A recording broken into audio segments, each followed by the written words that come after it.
This is the fiscal court meeting for November the 19th, 2021. We welcome all of you. Thank you for being here for this part of the court meeting. This is our work session. And before we get started, I'm going to announce, unfortunately, Squire Booth is not feeling well this morning, and we send our thoughts and prayers to her for speedy recovery. She will not be with us, so we'll be missing one of our squires, but our thoughts go out to her. The next item on the agenda is authorization for approval of minutes from our regular meeting of October the 28th, 2021. Any discussion on the minutes? All right, we'll move to the next one. The next one is authorization for approval of the county clerk's claim for preparing tax bills. And Jeff Hancock is on. Thank you, Mr. Clerk. And there's actually two items. We'll let you go on and do the sheriff's official receipt for property tax as well, if you want to do that. Well, I can do it however you want to do it. The bills have already been sent. If you're a taxpayer and you have property, you already know they're in your mailbox at this point, and they're due. So this is kind of a technicality. This is a bill that you split with the state, and you pay half of it and the state pays half of it. I pay the remainder of now, but they've already been billed, and we've actually already paid for it. So any questions? Yeah, I got a question. What I didn't get one of my bills, and I've heard that from some other people too. Okay. One of your bills? Yeah, that means somebody else paid it? Unfortunately not. I want to remind everybody with the tax bill, they are a friendly reminder. They are not statute. They wanted to quit sending out the ones that remind you of your cars. But the clerks threw a fit and said, man, we're going to have people delinquent all the time. This is not a good taxpayer service. So to Franklin County, if you did not get a bill, it does not mean that you are exempt for the year.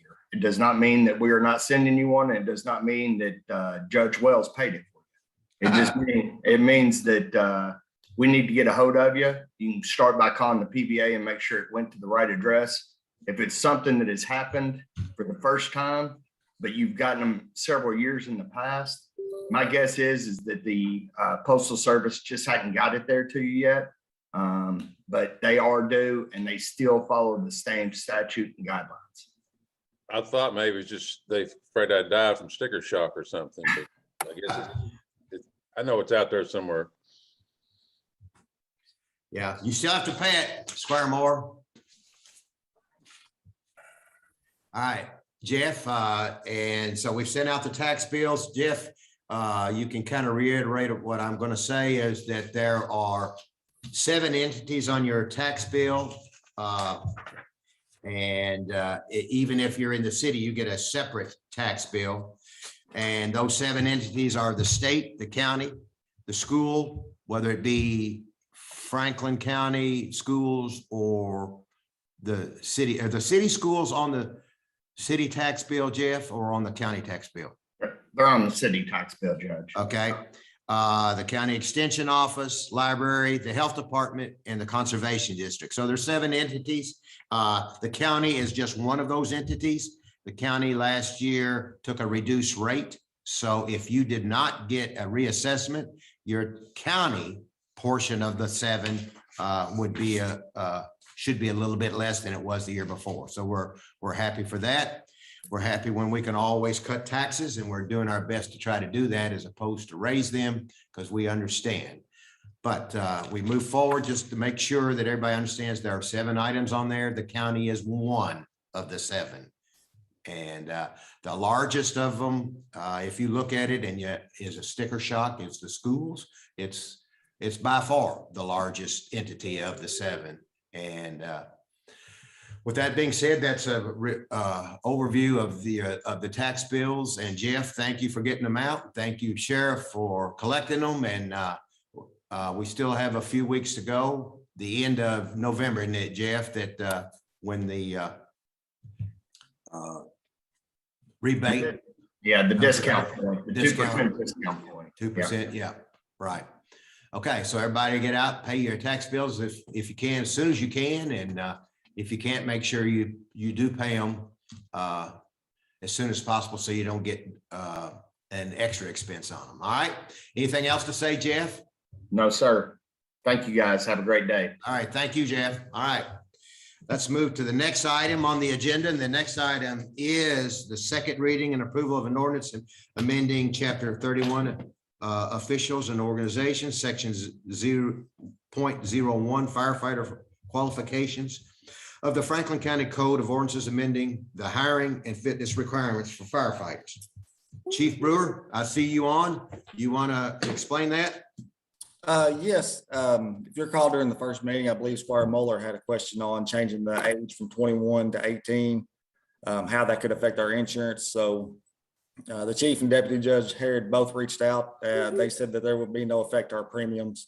They would still be required to go through the same training as anyone else and prove that they're capable of driving the truck before they would be allowed to do so. Okay. Any other questions on this ordinance? Squire Sebastian. Thank you, Judge. Just one quick question for I think Chief Hutchinson's on as well, and he or Assistant Chief Brewer could respond to this probably. By proposing a reduction to the age of 18, when would be the earliest age for full retirement if someone was hired in at 18? That would be the new retirement system. And maybe Betty Jo could answer that. Okay. Who may? Betty Jo, are you on the line?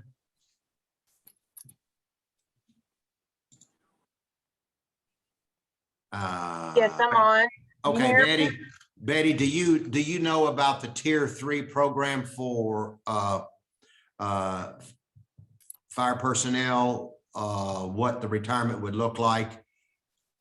Currently right now, one of the is they are no longer, they can't use their sick time for retirement for any service credit. Okay. And I believe it's 27 years before that they can retire instead of 25. And they're also in the hybrid cash balance plan, which is like a 401k plan. It's totally different from Tier 1 and Tier 2.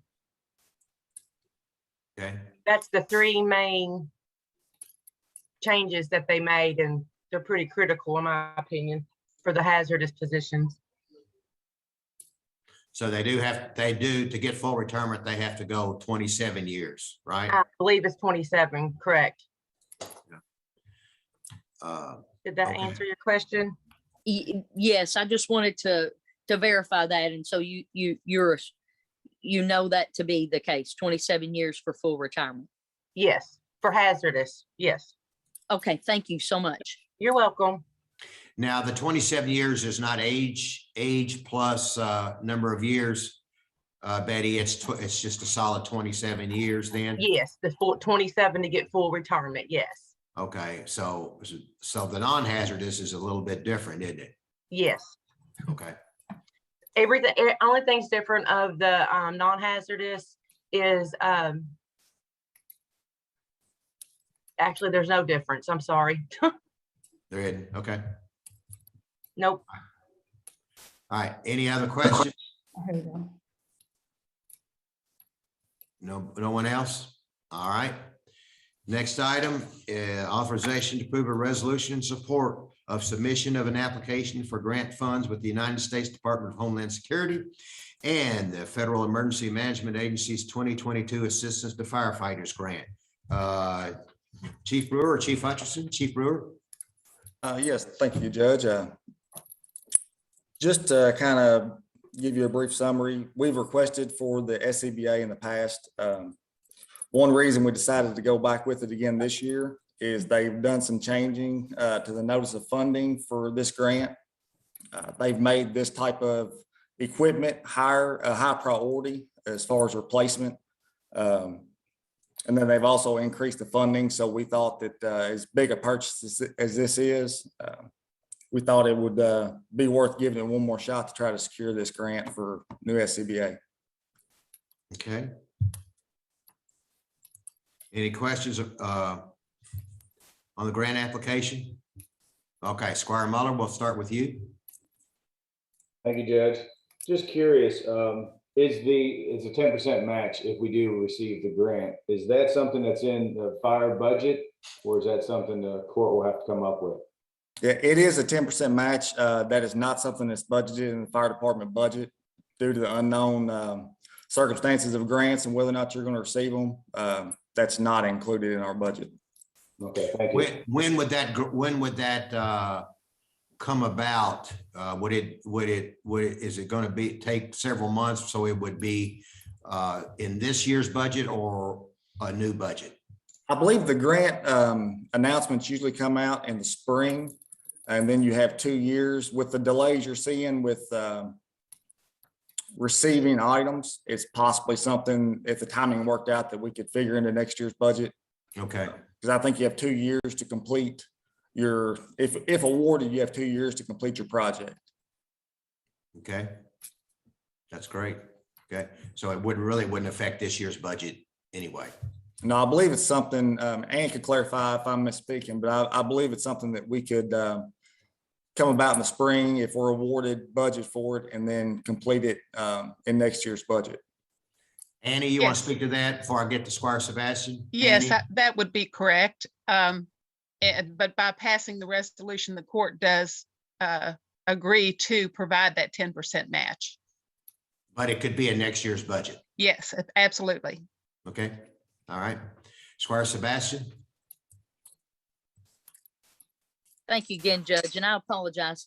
Can I ask one more question about an item in tab 5? I just saw I had a note when I flipped the page over. I apologize.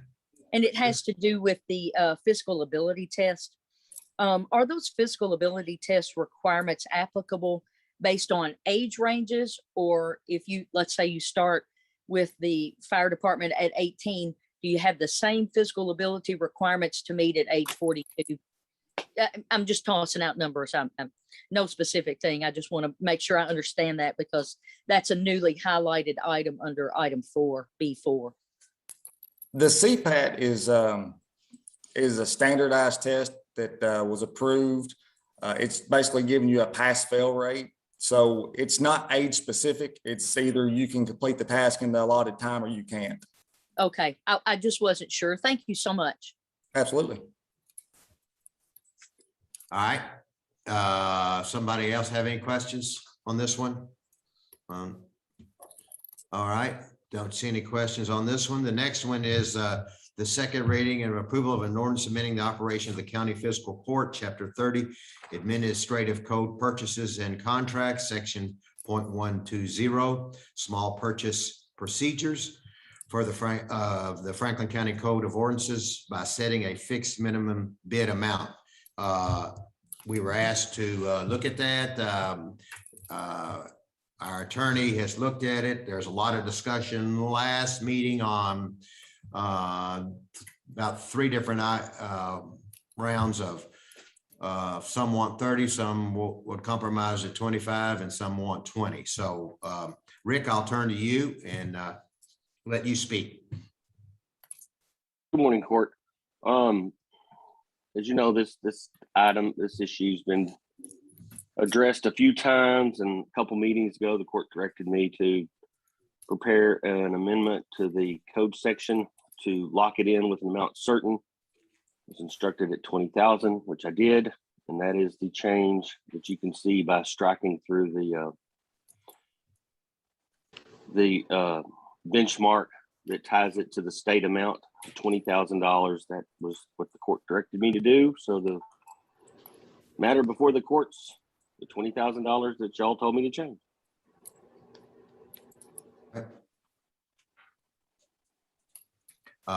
As I said last time, there was talk about 30, which is equal to the state. Tamara, did you include something in the packet about the state procurement? Yes, sir. All right, you've got what the state does. And so anybody want to speak about where you are, or why you are where you are? Squire Moore? I'm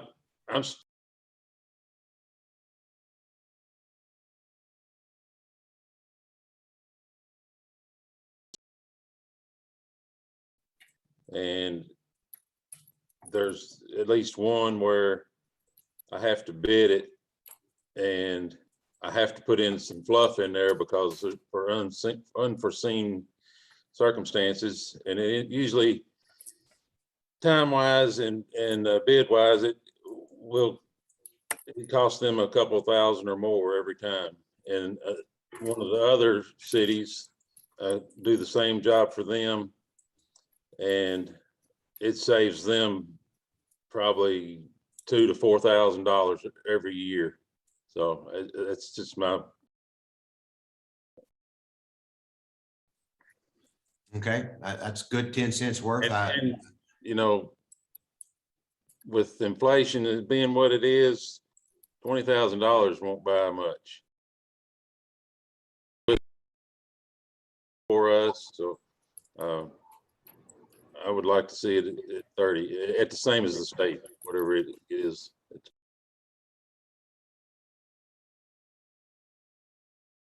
That it moves with the state, based on the state. Squire Tracy. At 10%, I'm gonna throw out 22. So let's see if we can find a happy medium, and I'm gonna, like I said, throw out 22. All right. So we've got a option for 22. Anybody else?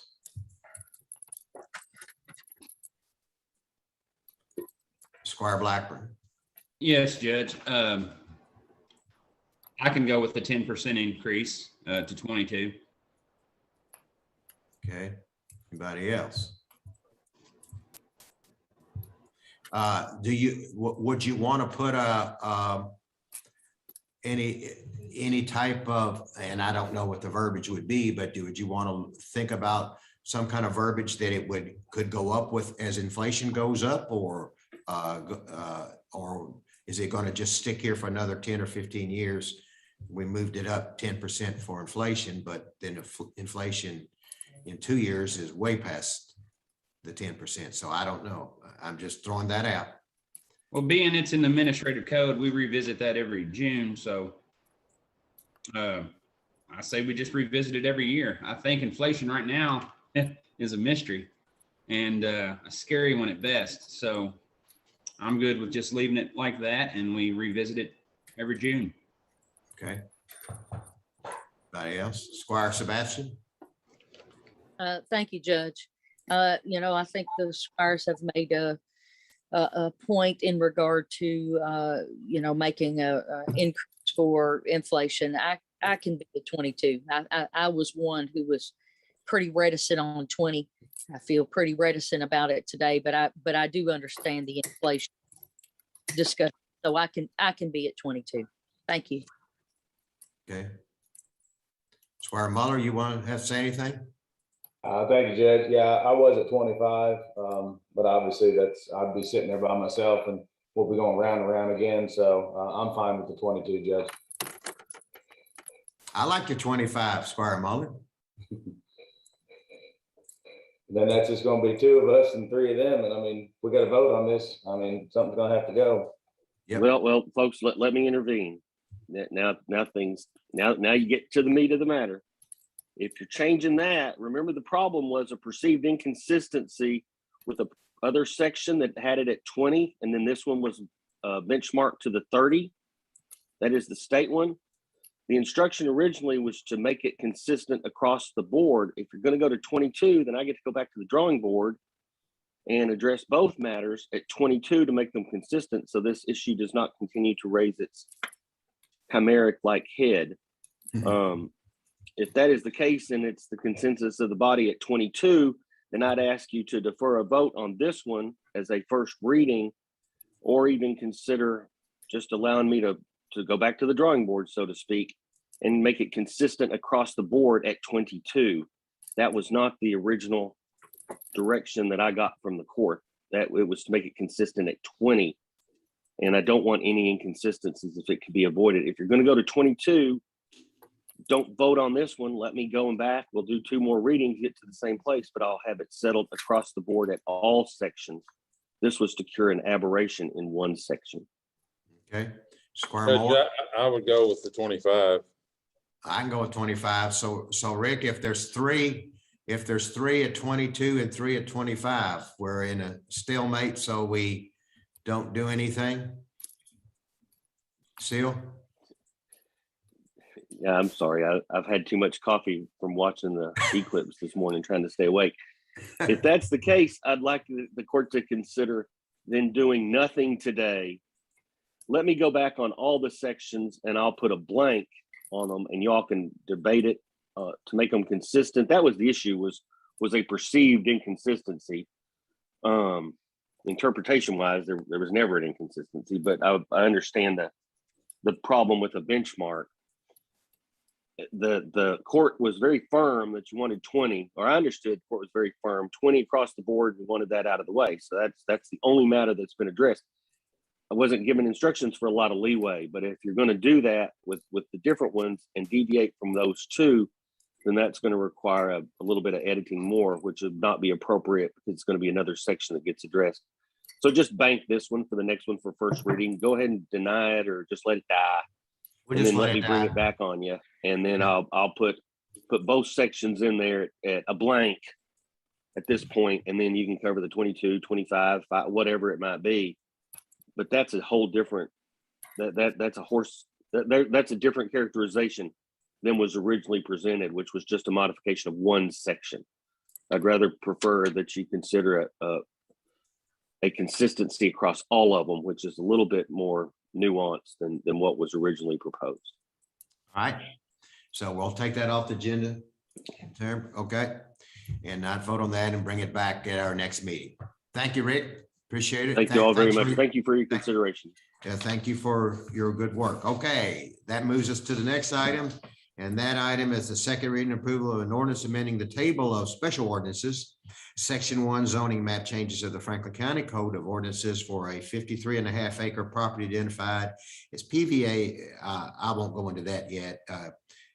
Identified as a PVA on the PVA map and is located on Manly Leestown Road from RR to IG. Robert Hewitt, you're going to be on and you're going to be on for a little while. So welcome, Robert, and we'll let you start with this one. Thank you, Judge. Good morning, Court. So this zone map amendment request, as you stated, is 53.5 acres of property located on Manly Leestown Road. It does not have a current address. That's why we reference it by the PVA map number. The requested map amendment is to go from its current rural residential zoning to industrial general. The Planning Commission held a public hearing on August the 12th, 2021, in which they took testimony and evidence into the record. They tabled the item to have a summary prepared of the evidence and the findings, and then conducted a continuation meeting on September the 15th, 2021, in which they deliberated and established the two findings of fact located on page 1 of your ordinance. Those were adopted from the staff report and located in section 1 of the ordinance. The Planning Commission did recommend approval with two conditions. The first one is that if approved by the Fiscal Court, the development plan for the property come back before the Planning Commission for their consideration. And then secondly, that a certificate of land use restriction be provided to the commission for their review and consideration as well.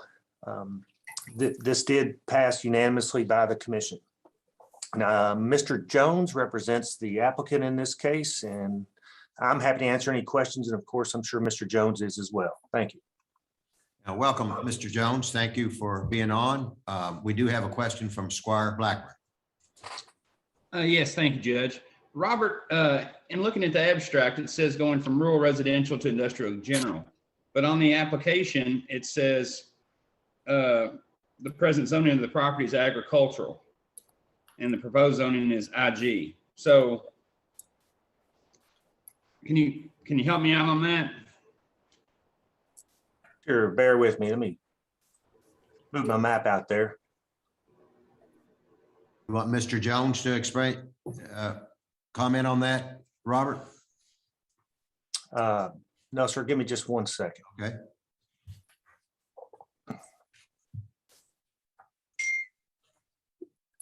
It's after page 12 in our packet.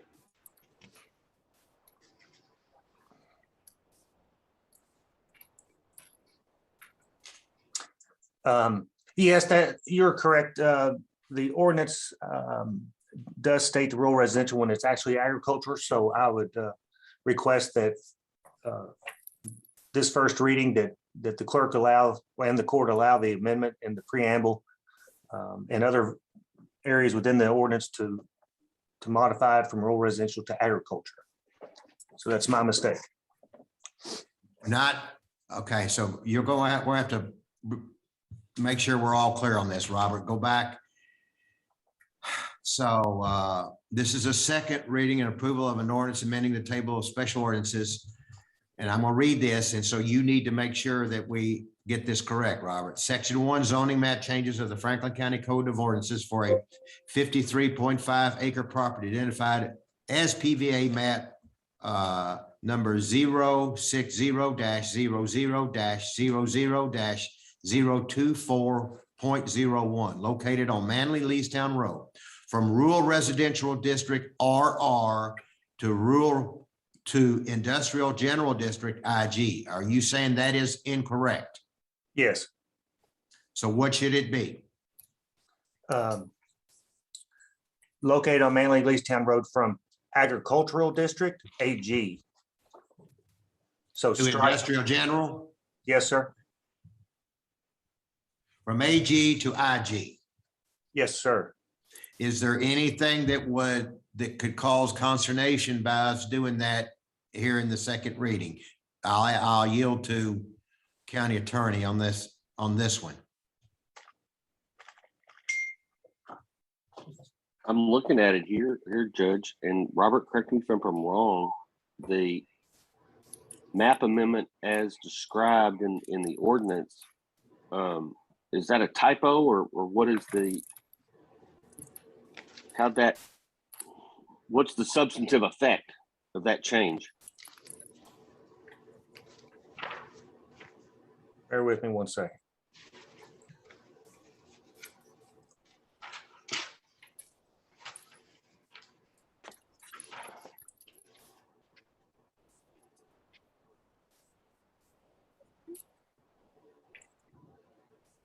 Because it is on for second reading. So this, the summary prepared and submitted to the planning commission correctly states, as well as the legal advertisement, agricultural district to industrial general district. So this is just a typo on the ordinance. And the ordinance itself on Manly Leestown, let me look at that particular section.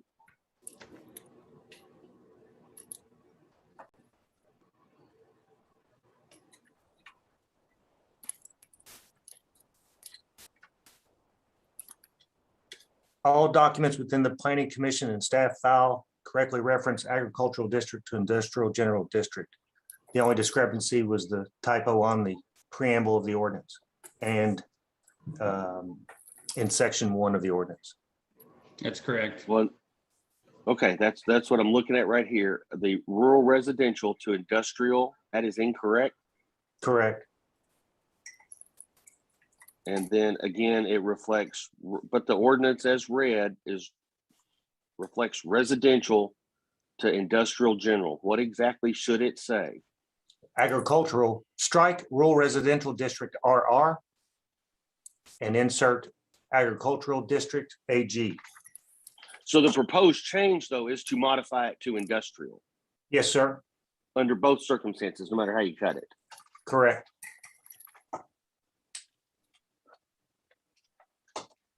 Okay.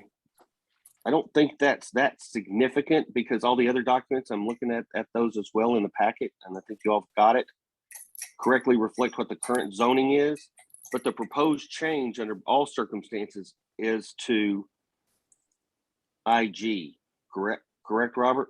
Mr. Hewitt, is that correct? Yes, sir. The court can proceed. All right. That's what we needed to hear. Okay. Judge Wells, the corrected ordinance has been sent to the clerk. It has, so Yes, sir. send those out to the magistrates then. And make sure that's on the final draft, I guess, when we It sign. will, and the second reading of the ordinance, if approved, will also note the change. Okay. All right. Mr. Jones, are you on, or you do you have something to say? Are you No. aware of what we're talking about? Yes. I mean, I concur with Mr. Hewitt. It was presented before the planning and zoning correctly, presented, advertised correctly. It was just on this one document. So I would have nothing further to add. Okay. Squire Tracy? Thanks, Judge. I got a question for Mr. Jones. Mr. Jones, just to circle back to a question that was asked once before, the Manley Leestown Road access point will not be used as a point or as access to bring bulk inventory loads into the property, correct? Yes, as was testified to at the planning and zoning hearing in the transcript, it was not to be used as a major point or really to be used at all. And we have since submitted a development plan that is compliance with what we stated at the planning and zoning hearing. Okay, thank you. Okay. Any other questions? Any other questions? All right, Mr. Jones, thank you. Thank you for being on. Glad that we got all that clarified and cleared up. Robert, let's go to the next item. The next item is the first reading of an ordinance amending the Franklin County Code of Ordinances, sections 155.010. There's a lot of them in here, and I'm not going to go through all of them. But this is highly unusual, Robert, to have this many changes. So I'd like for you to explain this, what this ordinance is or amending and why, please, sir. And we do have some people on, Mr. Harp and Dr. Mark and Melissa Deaton. Thank you all for being on, and if need be, we'll ask you all questions as part of this process. Mr. Hewitt. Yes, sir. Thank you, Judge. So this text amendment was originated from the applicants. They are represented by counsel this morning, Joshua Harp. Their intent is to open up a recovery center for individuals. I believe it's related to drug addiction in a house-like setting. The reason this text amendment was presented is because I was unable to identify this activity in the county's current land use table. So the applicants and their counsel prepared documents related to their specific activity. This was presented to the zoning update committee, and ultimately, upon their discussion, did recommend that it be forwarded to the planning commission for their consideration. The applicants had requested, as you mentioned, Judge Wells, that this be an activity in many of the zoning districts. It would only exclude the high-density multifamily districts, the general commercial and highway commercial district. Otherwise, it's being proposed as a conditional use in all other zones, from agricultural all the way to industrial general. So it's specific to a residential recovery center as opposed to a medical type facility. The Planning Commission held a public hearing on August the 12th, 2021. They adopted findings of fact and made a recommendation of approval to the Fiscal Court by a vote of 6-1. I'm happy to answer any questions, but of course, with the applicant and their counsel present, I think they could provide much more detail about the activity than I could. And I'm happy to answer any questions. All right, we've got some squires that want to answer questions. Squire Moore, you're first. Yes, to me, this would be akin to one that's going on in my district that's not the same, but it's close. And when you put these things out in the residential areas, it creates a problem because it's too far for emergency services to get to them if something happens. And too many neighbors to contend with if something goes awry. I don't like something like this out in, there's too many zones here. I think it needs to be narrowed down to a zone change where it comes before us instead of planning commission just putting a facility out into the general public and people not really having any say so about it. So that's my 2 cents. Okay, thank you. Squire Tracy? Thank you, Judge.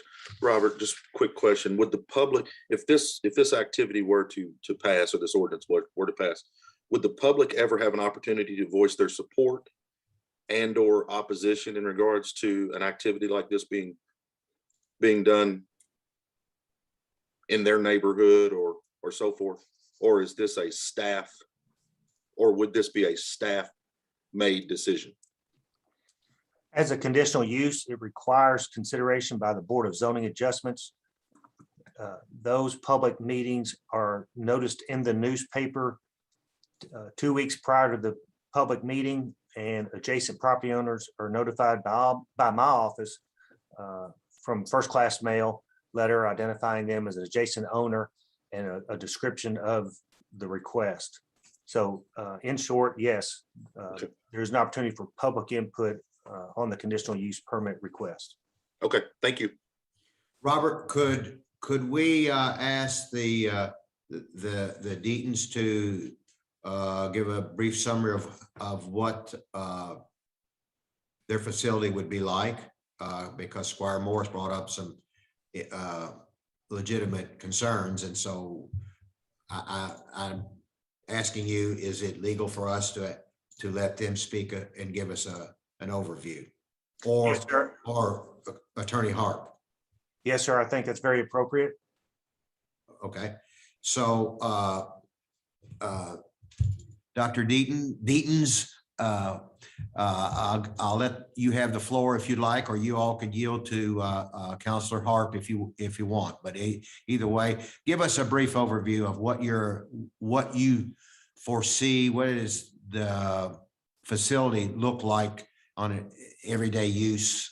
So we, the people, the residents around you would know what this is about. Thank you, Judge. I'll say just a few brief statements and then I'll yield to Attorney Hart to clean it up, if you will. The residential facility, the importance behind a residential facility in that type of area is to try to get the patients away from the inner city area and hopefully away from the increased trafficking and availability of drugs and crime. I think that's pretty understandable that the closer you get to the city, the more increased and available that stuff is. And we wanted an area where we can work with the patients in a more quiet setting, a more land, more wooded area, if that was available, if we found that. So that we could do things to increase life skills, not just the regular clinical stuff, which would be included, but things where they could actually have some hands-on, like gardening, small animals, stuff in nature, which has all been researched and evidence-based, that anything like that you can add to the treatment of addiction recovery increases the patient's chance of maintaining recovery from that. And at that, I will yield to Attorney Hart. Thank you, sir. Attorney, let me ask this question. What type of supervision, and I fully understand in the outdoor, doing outdoor activities, but that even brings up some more concerns that residents might have. What type of supervision would be required for this, Counselor Hart? Be part of this. Thank you, Judge Wells. If you will permit me, that would be a question that I would actually defer back to Dr. Mark and Melissa Deaton. For purposes of the zoning ordinance itself, I think that different programs will differ pretty widely in the model that they use, which is one of the reasons why we believe that it's appropriate to allow this as a conditional use in the number of zones that we've proposed. But and I can speak to that in a moment, but with regard to the Deaton's intended specific model, which I believe is a subset of what we're proposing the amendment include, I would defer to them as to what they envision as the amount of supervision that they would incorporate into their residential recovery program. Okay, so we'll let them speak to that then. Is that okay? The regulations that are in place that govern this type of program and this type of facility require that there be a 24-hour availability staff. And depending on the number of patients, X number of one staff member per X number of patients. So there would be, at a minimum of any facility like this, there would be between 2 and 4 staff members, depending on the size of the patient population at the facility, a minimum of 2 to 4 staff members, 24 hours available, supervising. In addition to like what the regulations, because we have other regulations we have to adhere to based on licensure in the facility, we also will have increased security technology wise. Like so we'll have cameras in place. We'll have the place locked down at certain hours to where we would get alerts, and the staff that's on site would get alerts if windows were opened, if doors were opened. And so we just feel like for safety of community, but also safety of our clients, that's important. We'll also have those in place. Yeah, I think that's mostly the. But you are saying there's 24-hour direct supervision, at least you said 2 supervisors? Depending on the size of it, the regulations permit that the minimum size for any facility like this would be between 12 and 16 patients, depending on where it's placed. And that requires from the regulations 2 to 4 staff members available around the clock at all times. And of course, if the facility is in a place where that size is increased, then the number of staff members has to be increased. It's a ratio. And it does require, like, we have 15-minute bed checks. So like every 15 minutes, eyes will be on patients. In the evenings, it's bed checks. In the daytime, it's just clinical checks of, there will be eyes on every patient every 15 minutes. Squire Mahler. Thank you, Judge. Thank you, everybody, for being here. First, I want to thank you for helping people with addiction problems. Question for the Deatons. I noticed you're from Georgetown. So do you currently have a facility in Georgetown? Not this kind of facility. We actually just live in Georgetown. We're opening up an outpatient facility there. There is a residential facility already located there. We have an outpatient center here now where we provide outpatient services for people after they've come out of the residential that we're kind of proposing here. But we also look at other mental health and help families and children and those kind of things as well in our current practice. Okay, thank you. Just curious, why wouldn't you open this facility in Georgetown? Why Frankfort over Georgetown, if I might ask?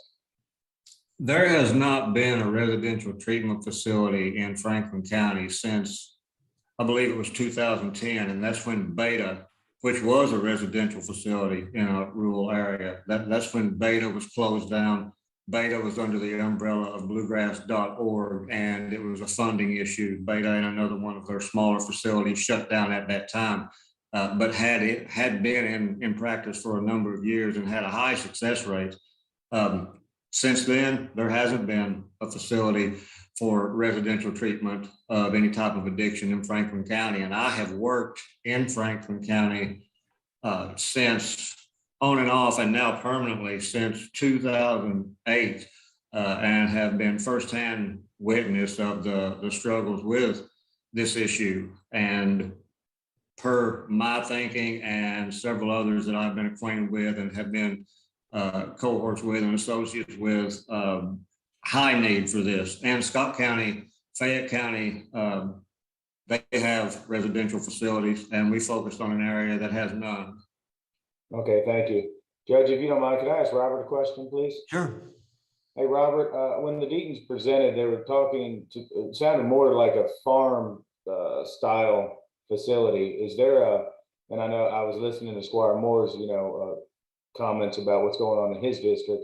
Are we looking at a acreage minimum or anything like that for what they're looking to build here? Nothing other than what's currently contained within the zoning regulations. Okay. So if I could go back to the Deatons, are you all thinking like I'm just trying to get this in my head, so I apologize if I'm being repetitive, but so are you looking at like a subdivision style thing, or are you looking more of a farm? Because you mentioned animals and gardening and things like that. For our purposes, and I do want to be like aware of that our purposes are very specific for our vision. And I think the way this is proposed, and we agree with the way it's proposed, because our vision is different than what some other one's vision may be. And there's evidence for other types of facilities to work. And so just keeping that aware before, like, as I answer your question, we are looking, and we don't have an acreage minimum in mind as, we think about places, but we are looking for something that is more farm-based because of really just our vision and belief of the way being in nature affects really trauma responses that often come with the history behind people who struggle with addictions. And there's a lot of research that we have really been exposed to that shows the benefits of working in nature and being in nature and working with animals and the response systems that it has on our neural pathways and whatnot. So for our vision, yes, it does have more of those aspects to it. Okay, thank you. Dr. Deatons, I'm using that as plural, so either one of you can answer. Recidivism among outpatients and residential. What are you seeing? Why are you saying that residential evidently is better than outpatient?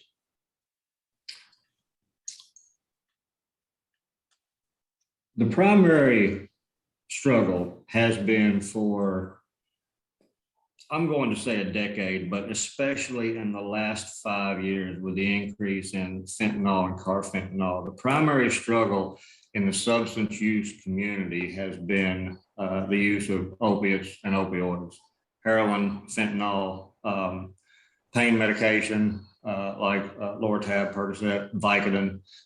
The overdose rate is based primarily, and by primarily, I mean over 85, 90%. The overdose rate, when we hear about an increase in overdose rate, is referring to overdoses primarily caused by opiates and opioids of that nature. In Franklin County, it increased in 2020 from 17 overdose deaths to 25 overdose deaths. Of those that were fentanyl related, it increased from 6 to 20. The average opiate user that goes into residential treatment will go into a residential treatment facility 7 or 8 times before they maintain recovery. Without residential treatment, the likelihood of that being a possibility and the number of opiate users that actually get clean and stay clean decreases dramatically. The longer you can have them in a residential treatment facility, the better your chances are. Having them in a facility where it's 24-hour supervised and they have clinical programming and recreational activities throughout the day, 7 days a week, the quicker that, basically the quicker the fog lifts, because they're able to interact with the facility staff. They're able to interact with their counselors on a daily basis if need be, definitely once a week, but on a daily basis if need be. They're able to interact with groups on a daily basis, definitely. They're able to interact with 12-step programming and people that have been in recovery for several years that they would be involved with. It's being involved on a daily basis with someone recovering from addiction. You are able to watch their struggles and make a determination on what they need. In an outpatient facility, which has per research always been a step down from residential, in an outpatient facility, at best, you have them 3 to 5 times a week, because it is a step down from residential. And again, the success rates of addiction or recovering from addiction, there's a dramatic decrease between residential and outpatient. 80%, 80 to 85% of opiate users relapse after they leave residential treatment for the first time. Okay, thank you for that explanation, that alarming stats. Robert, is there a way that we could look at this ordinance and bring it back for a second reading and say that we are concerned about this type of facility being in a residential area, and that if this were to be approved, it would be under the contingencies that it would be in certain zones that would allow, it'd have to be so many acres. I'm going to throw this out. This is a starting point. So at least 10 acres. And so they would have to be on a certain size of property. And would there be other zones that would work in? But to put them in virtually carte blanche in any of these zones has got to be concerned. It's concerning to me, and I know it's concerning to residents to have these facilities. And there's not anything against the Deatons and what they're doing. I applaud you for what you're doing. But we, as the fiscal court, have to look at what would we want? Would we be okay with this next to our house?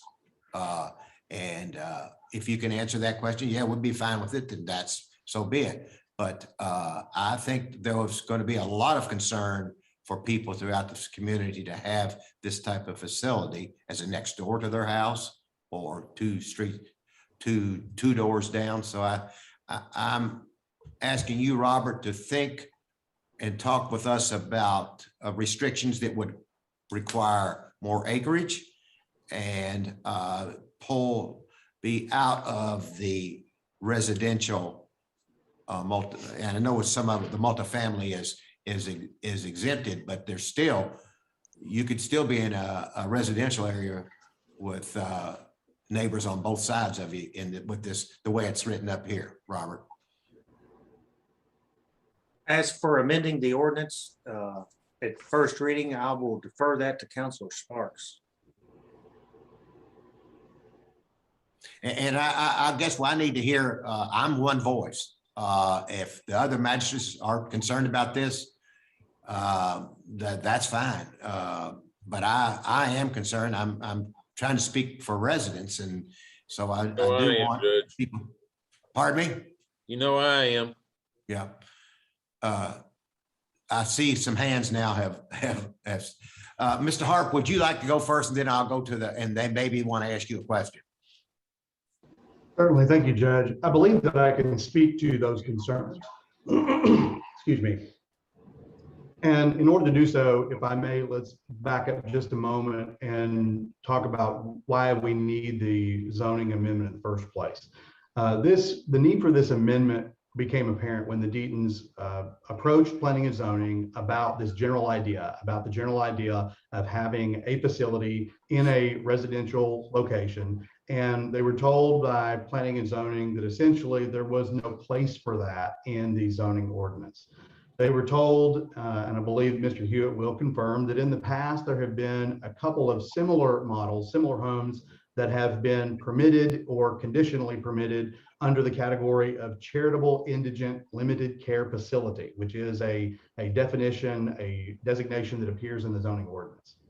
However, that doesn't work. It doesn't work for a couple of reasons. It doesn't work because it applies by its definition only to what it defines as recognized local charitable organizations. And that's fairly non-specific as to what is in fact a recognized local charitable organization. It also goes so far as to say that in these charitable indigent limited care facilities, that no full-time living quarters are to be provided for either indigents or staff in that facility. So that alone knocks out any type of residential use in that context. And finally, by the definition of that term itself, it's limited to facilities that provide primarily care to people who are indigent. Well, I believe that it is without question, without the ability to seriously debate, that substance abuse affects people from across all family histories, backgrounds, walks of life, and financial statuses.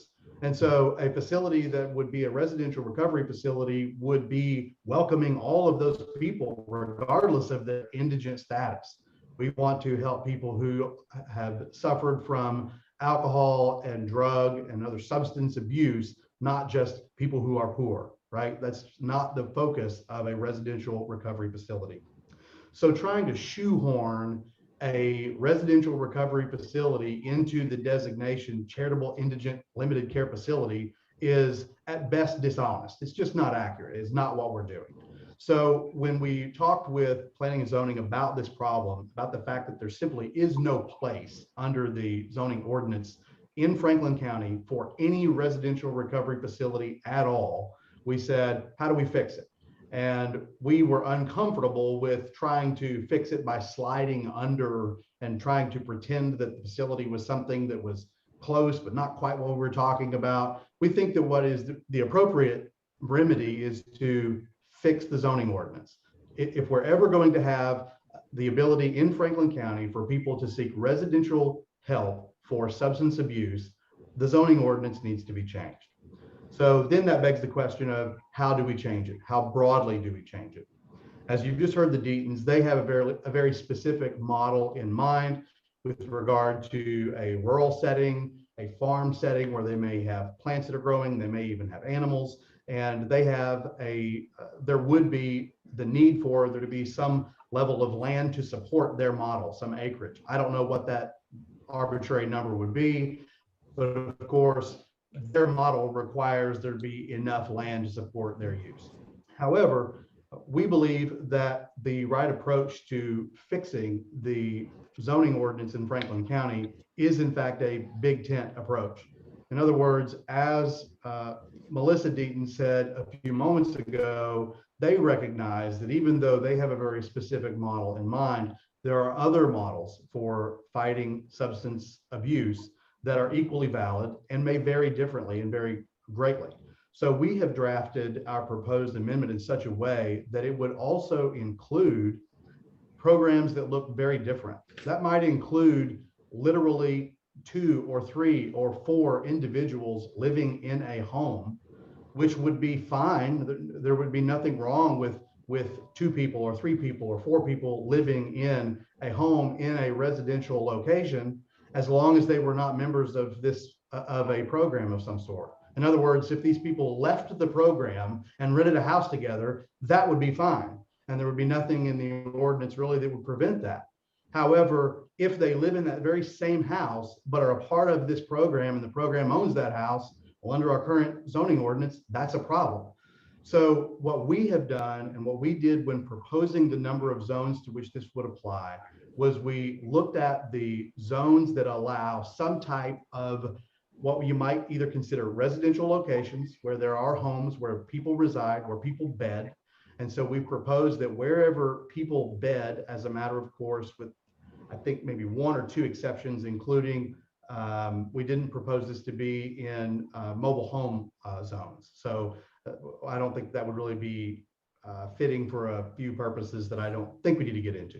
But anywhere that people are allowed to bed, whether as a permitted use or conditional use, that was our starting point, because we can envision that while the Deeds model may be one specific model, there are many other models that may be very different and that would be equally valid and equally appropriate, but wouldn't use the same mechanisms or the same land usage. But this is also why we propose this not as a permitted use, but as a conditional use in all zones. In other words, we have not proposed that this be a permitted use in any zone, but that in all of the zones that we have proposed, we've asked for it to be a conditional use. That means that at minimum, any applicant who wants to use a piece of property in Franklin County for a residential recovery program would need to apply for a conditional use permit. And as Mr. Hewitt indicated, that would trigger notice to the surrounding communities, public notice, a public hearing before the Board of Adjustment. And the Board of Adjustment then is really the entity that is best positioned to do the kinds of things that the court has been doing here today. And that is to say, well, what kind of facility are we talking about here? What type of, is there going to be adequate supervision in this particular setting? We believe that the Board of Adjustment can ask those questions on a case-by-case basis and decide whether a proposed use is going to be a good idea or a bad idea based upon the specific proposed parameters of whatever that program might be. And so because it requires a public notice, public hearing, and then the Board of Adjustment can also apply certain conditions to that permit and say, okay, we are concerned about screening, we're concerned about access, we're concerned about some infrastructure issue. We will only grant the conditional use permit if you do these certain things, which might include a whole litany of things that the Board of Adjustment might believe is appropriate and necessary for a proposed use to be permitted as a conditional use in a particular location. So I hope that demystifies a little bit as to why we have proposed a pretty broad range of zones, because these are zones in which either with maybe one exception, but there are zones in which people are allowed to sleep. And that's the focus of a residential recovery facility, is to provide them a place to sleep, a place to live, and to be there as a program and support during that time. Be happy to answer any other questions that I can, but I hope I've provided a little bit of context for the need and our thinking as to why the number of zones is appropriate. Okay, thank you for your comments, Councilor Harp. Squire Muller. Thank you, Judge. Thank you, Mr. Harp. I think that made a whole lot of sense. I appreciate you explaining that. Judge, if I could ask Robert a question, please. Robert, just thinking, do we know what the ordinances are written like in, let's say, Woodford County, Scott County, the surrounding counties? Are their ordinances similar to ours as far as recovery houses? I do not know. Okay, thank you. Robert, let's go back to let me make sure that this is very clear as I ask this question. I like the idea of conditional use, but there is a limit to what conditional use does, in my mind. So Robert, I'm going to ask you, there will be a lot of concerns, and let's make this very clear. Dr. Deaton's, we respect, I do personally, I respect what you're trying to do. What I'm trying to do also, though, is find a balance between what you're asking for and what the residents of our community can live with. I'm concerned that the conditional part, even though it's great and has to be in there, is limited in what it can do in the respect of trying to prevent the fears of the residents. Robert, can you kind of give us a summation of what the Board of Zoning Adjustments might ask and expect to have that would come out of a conditional use in a residential area? So the Board of Zoning Adjustments has the authority not only to impose the general conditions contained within the zoning regulations, but also to impose any additional conditions they deem appropriate to address any concerns they may have or any concerns from testimony relating to safety of the occupants of the facility or adjacent property owners or the community at large. It's really an open book for the commission or the Board of Zoning Adjustments based on each individual application. Because as site locations vary, conditions vary. So, the board, has flexibility, they can, and if an applicant disagrees with a condition or conditions placed by the board, they have the right to appeal that to the court system and have that heard. So really, Judge, the Board of Zoning Adjustments has a lot of discretion on this, on a conditional use, any conditional use. I hope that answers your question. Well, I mean, it's still pretty broad, but well, Squire Blackburn. Yeah, thank you, Judge.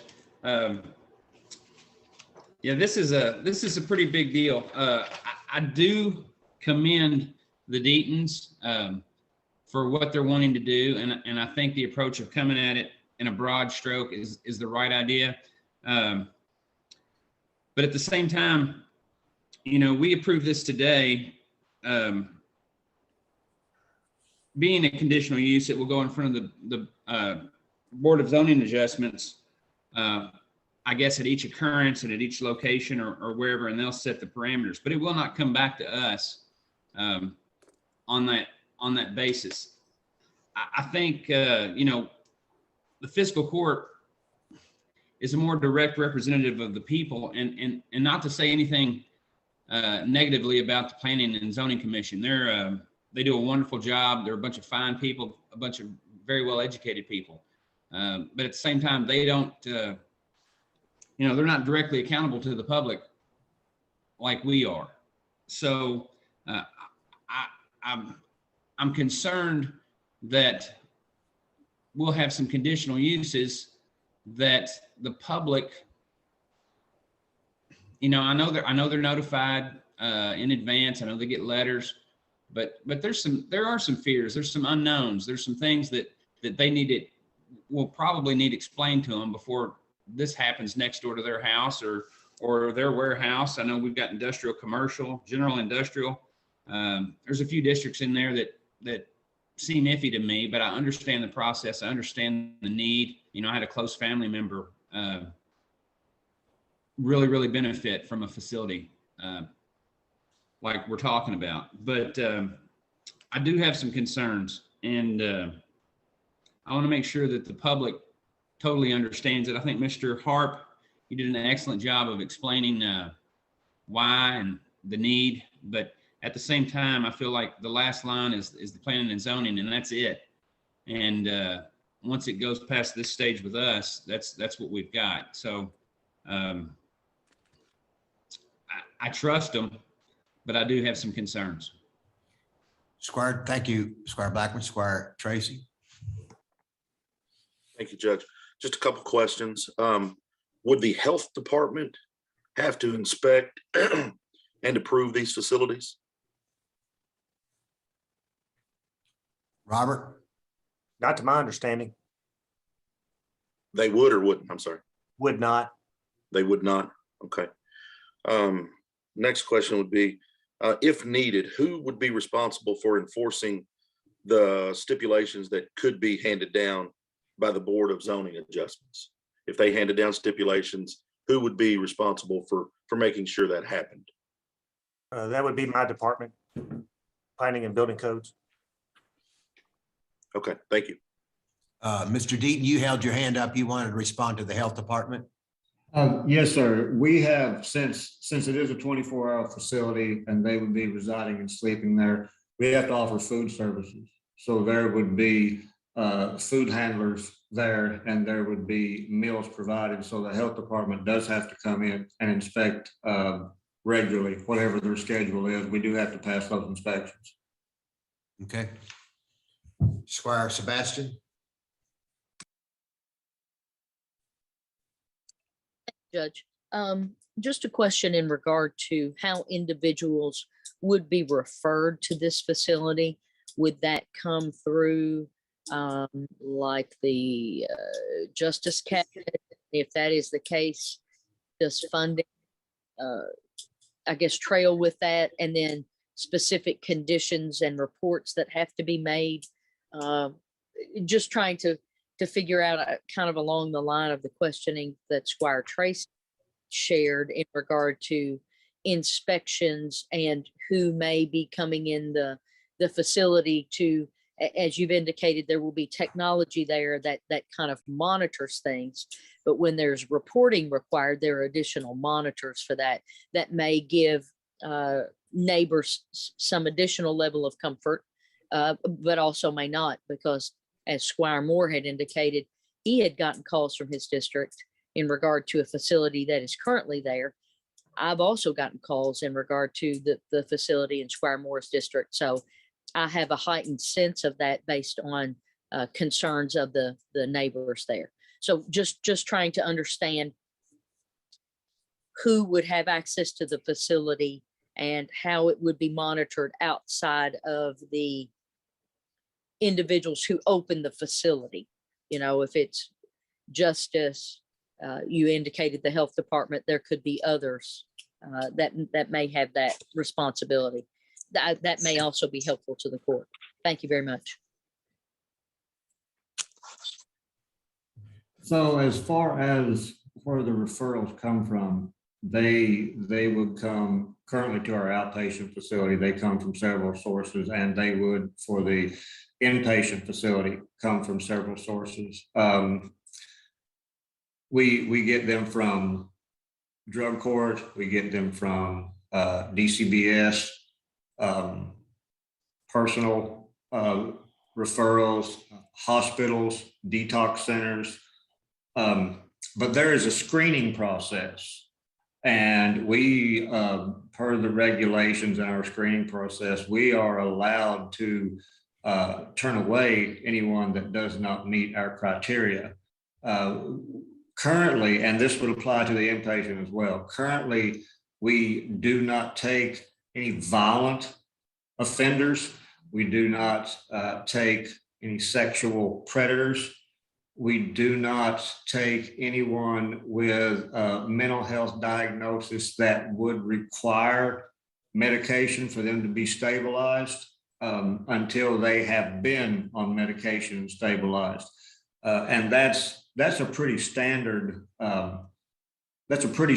screening process in most residential facilities. Now, when we get into it, we may make it stricter than that, but just off the top of my head, I know that that's what we do now, and that's what is standard in other areas. Robert, since this is the first reading and we don't vote on this particular item at this time, and we bring it back for a second reading, is there a way to look at the different zones and come back if we, and I'm just saying this is not a we, this is Judge Wells' statement, that if we put a restriction on these facilities that they must have at least 10 acres or 5 acres or whatever. Is there a way to that could fit in some of these, continually fit into some of these zones and be amenable to not hindering getting this type of facility, but being more restrictive on where it would go in the community? I'm happy to work with the court and the applicant to further explore the concerns that have been discussed today. However, amending the ordinance, I will defer that question to Councilor Sparks. I'd draw the court's attention to what would be the proposed modification there, section 155.085. It's highlighted in the ordinance recitation, and it contains a number of zones, AG, RR, et cetera, that this conditional use would be permitted for further consideration. And under the existing structure, that consideration would be through planning and zoning. The court does not have direct oversight of conditional use under the scheme in place. But to address broader policy issues, and I think certainly the court could elect, in the infinite judgment of the body politic, to parse out certain zones as currently stated. For example, well, I won't get any examples because it's all comprehensive. That conditional use as described is highlighted in page 2 of your ordinance. That sets out the various zones under which that condition could be considered. And if the court only elected to do some of them, that's one way of addressing it, but that's not how it came up from planning and zoning. But we could do it though, right? We could say there would be a restriction for so many acres if you're going to put to use it, right? I see no reason why you could not evaluate that, but that would put you going through. There has been no discussion of the discrete zones as to the applicability as to a given one, for example, residential, as opposed to what is it? General industrial. Yeah. You know, you could put it, or pardon me, the conditional use could put it in an industrial zone. The planning and zoning didn't parse out the discussion as to discrete zones. And if I'm mistaken, Mr. Hewitt, Mr. Hart, correct me, but the multiple zones addressed are all set forth there. And again, as council indicated, I think the intent was, and this is something, y'all, let's just remind you of this. You get caught in the weeds on this really fast. I know it's a NIMBY problem. We all know it's a not in my backyard problem. Just recognize what it is. We're sending folks from Deaton and Deaton to other communities in their backyards every day. I see this, and I'm going to preach for a second. Our drug problem in this county is huge, and we need facilities like this. I mean, in wherever, however you can do it, because our citizens are dying, and people are more than happy to build more jails and more prisons to put them in, but they won't spend a damn dime to put them in a facility where they can get treatment. I say all the time, as soon as treatment becomes more profitable than incarceration, you'll see treatment. Right now, it doesn't appear that it is yet. But take a look at this hard in the broad parameter, in the broad sense of it, and at least what you're doing is proper. Try to structure it to take a look at those things, because their community needs facility. Maybe not this one, don't know, wouldn't got in the middle of that. Facilities like this. Because I'm promising you, when they say you want to put more space up at the jail so you can incarcerate people, it would go down with vast applause. Treatment works, and we need treatment facilities. Delineate those sections across the board. Find a facility or find an area that you think is more appropriate. Maybe you think it should just be industrial. You got limitations, et cetera, with the residential factor of it. But take a hard look at it, and you can parse out sections, but you're going to have to identify those sections. And that's going to be something Mr. Hewitt's going to have to describe to the court, whether or not it's appropriate in discrete zoning areas. And good luck with your decision. So Robert, if you looked at where they're in residential zones, and you had a restriction on acreage. But you didn't have a restriction on acreage where they're not residential zones, i.e. industrial general. Can that be looked at in a way too, also? Yes, sir. In testimony to the Planning Commission, as well as in the discussion today, the applicants have mentioned the possibility of having, their clients, garden and work with animals. So as it relates to that, there is a minimum acreage for livestock and garden crops. In the rural residential zoning, it requires a minimum of 5 acres as indicated in the noted special conditions of the zoning ordinance. The minimum acreage for an individual lot in the rural residential district is 1.5 acres. The minimum lot size for an agricultural property is 5. Bear in mind, though, there are some non-conforming lot sizes in the county. So, any newly created lot would require to be platted to those minimum acreages. And as it relates to an industrial possibilities, while if it were to be an inpatient, facility where they stay, it's not likely to be constructed in the form of a dwelling. It'd probably be more of a commercial or industrial type facility. So,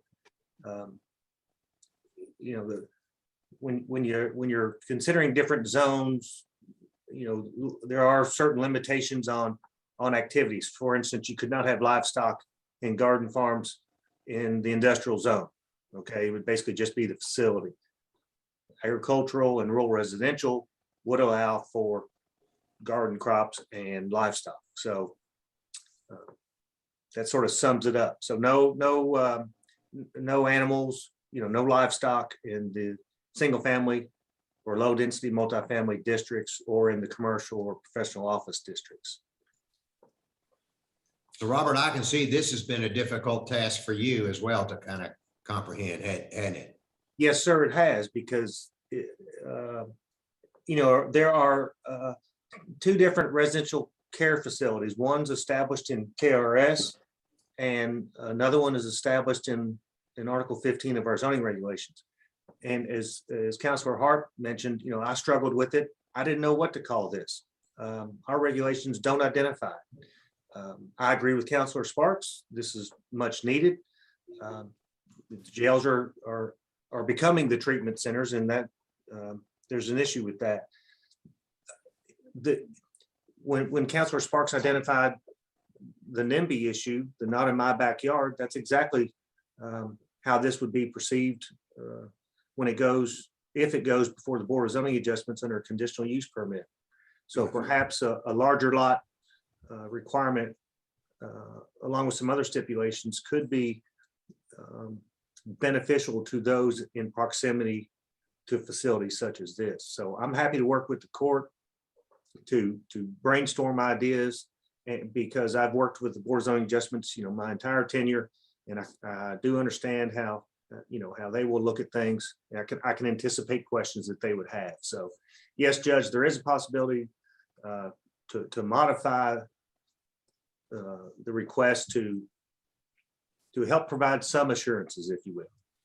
I think that's wonderful. And to the Deatons, there's no question that we think that what you're doing would be helpful. And so I hope that you can understand that what we're trying to do is find a compromise, because if the last thing you want is a group of residents pounding on your door and protesting in front of your facility. We don't need that.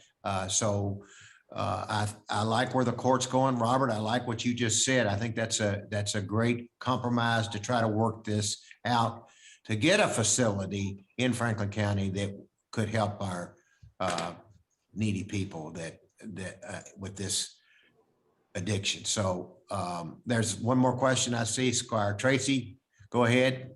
Thank you, Judge. A couple questions. Robert, if there were criterias that were put on this in regards to acreage size, would that limit their ability to open up residential housing in other areas of the county? Ultimately, let's say 5 acres or more.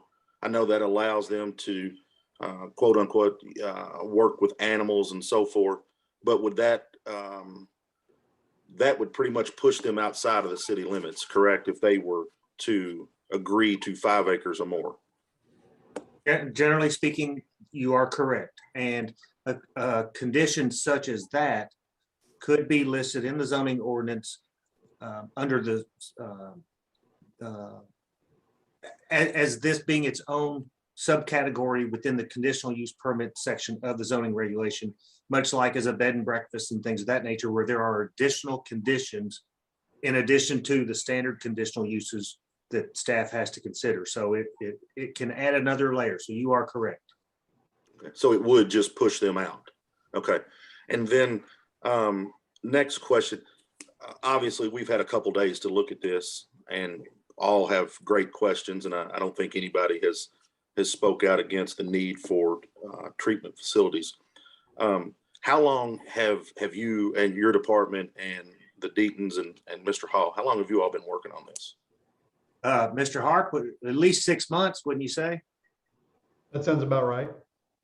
Okay, so please forgive me. Like I said, we just received this. So, Robert, would it be too much to ask to go back to one of the other Squire's questions? Would it be too much to ask to get some of the surrounding counties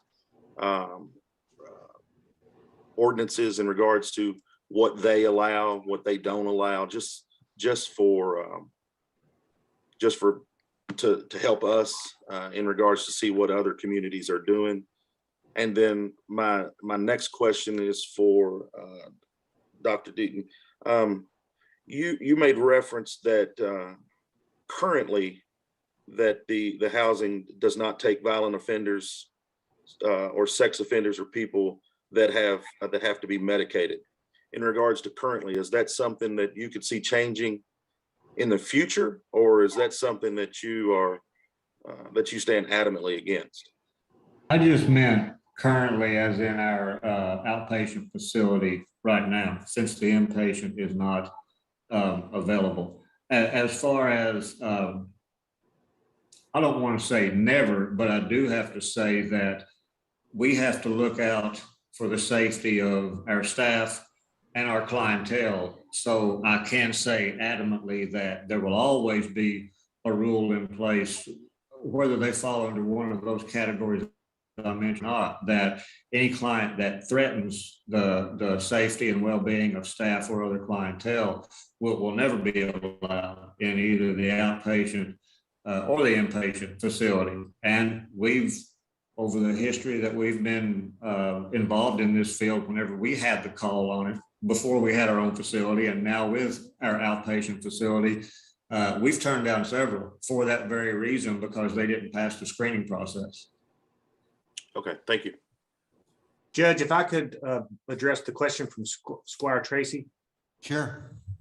Squire Tracy, I'd be more than happy to reach out to as many communities as I can to attempt to locate their regulations and provide that documentation to the court for consideration, in the event that the court is inclined to make amendments to what's being presented. I would also like to follow up, Squire Tracy, with your question to Dr. Deaton as it relates to medications, and just so in preparation for any amendment, Dr. Deaton, would your prohibition of being medicated include individuals being treated for depression, anxiety, PTSD, or other mental issues? Can I answer that? Yeah. Well, so our prohibition for the medication, that's just until they're stabilized. They need, and it's really more for the extreme psychiatric type medications, like if they're hallucinating, if they're hearing voices, like that has to be under control before you can really treat addiction. As far as depression and anxiety, that just goes with addiction. It increases with addiction and substance use what's already there and sometimes causes it, and it's not always medicated. Our goal would be to teach them how to handle and cope with their stress and anxiety, because often that's, as you treat the substance, the anxiety and depression goes away, medications aren't needed. And so it's really a stability factor for the patient. It's a little different than the violence and the sexual predators that would be there. We're very adamant of keeping our staff and our community safe. And so that falls under there. Once someone is stabled on good psychiatric meds and the hallucinations and delusions are at bay, they would then be eligible for our facility. And they would continue, we would be sure that they continue with their psychiatric care with their current stabilizing forces. And if I can add to that real quick, I'm glad you asked that question so that we could elaborate. Coming into the inpatient facility, one of our regulations is that any medication required for mental disorders or physical disorders, any ailments going on, any medication that is required for that must come in a prescription bottle with proof of the prescription for the patient. Anything that is over counter must come in a brand new container, unopened, and medication management is part of the inpatient process. So once stabilized, then our staff manages and makes sure that they take their medication regularly every day while they are in our program. Let's see, Squire Moore, you go first, and then Squire Muller.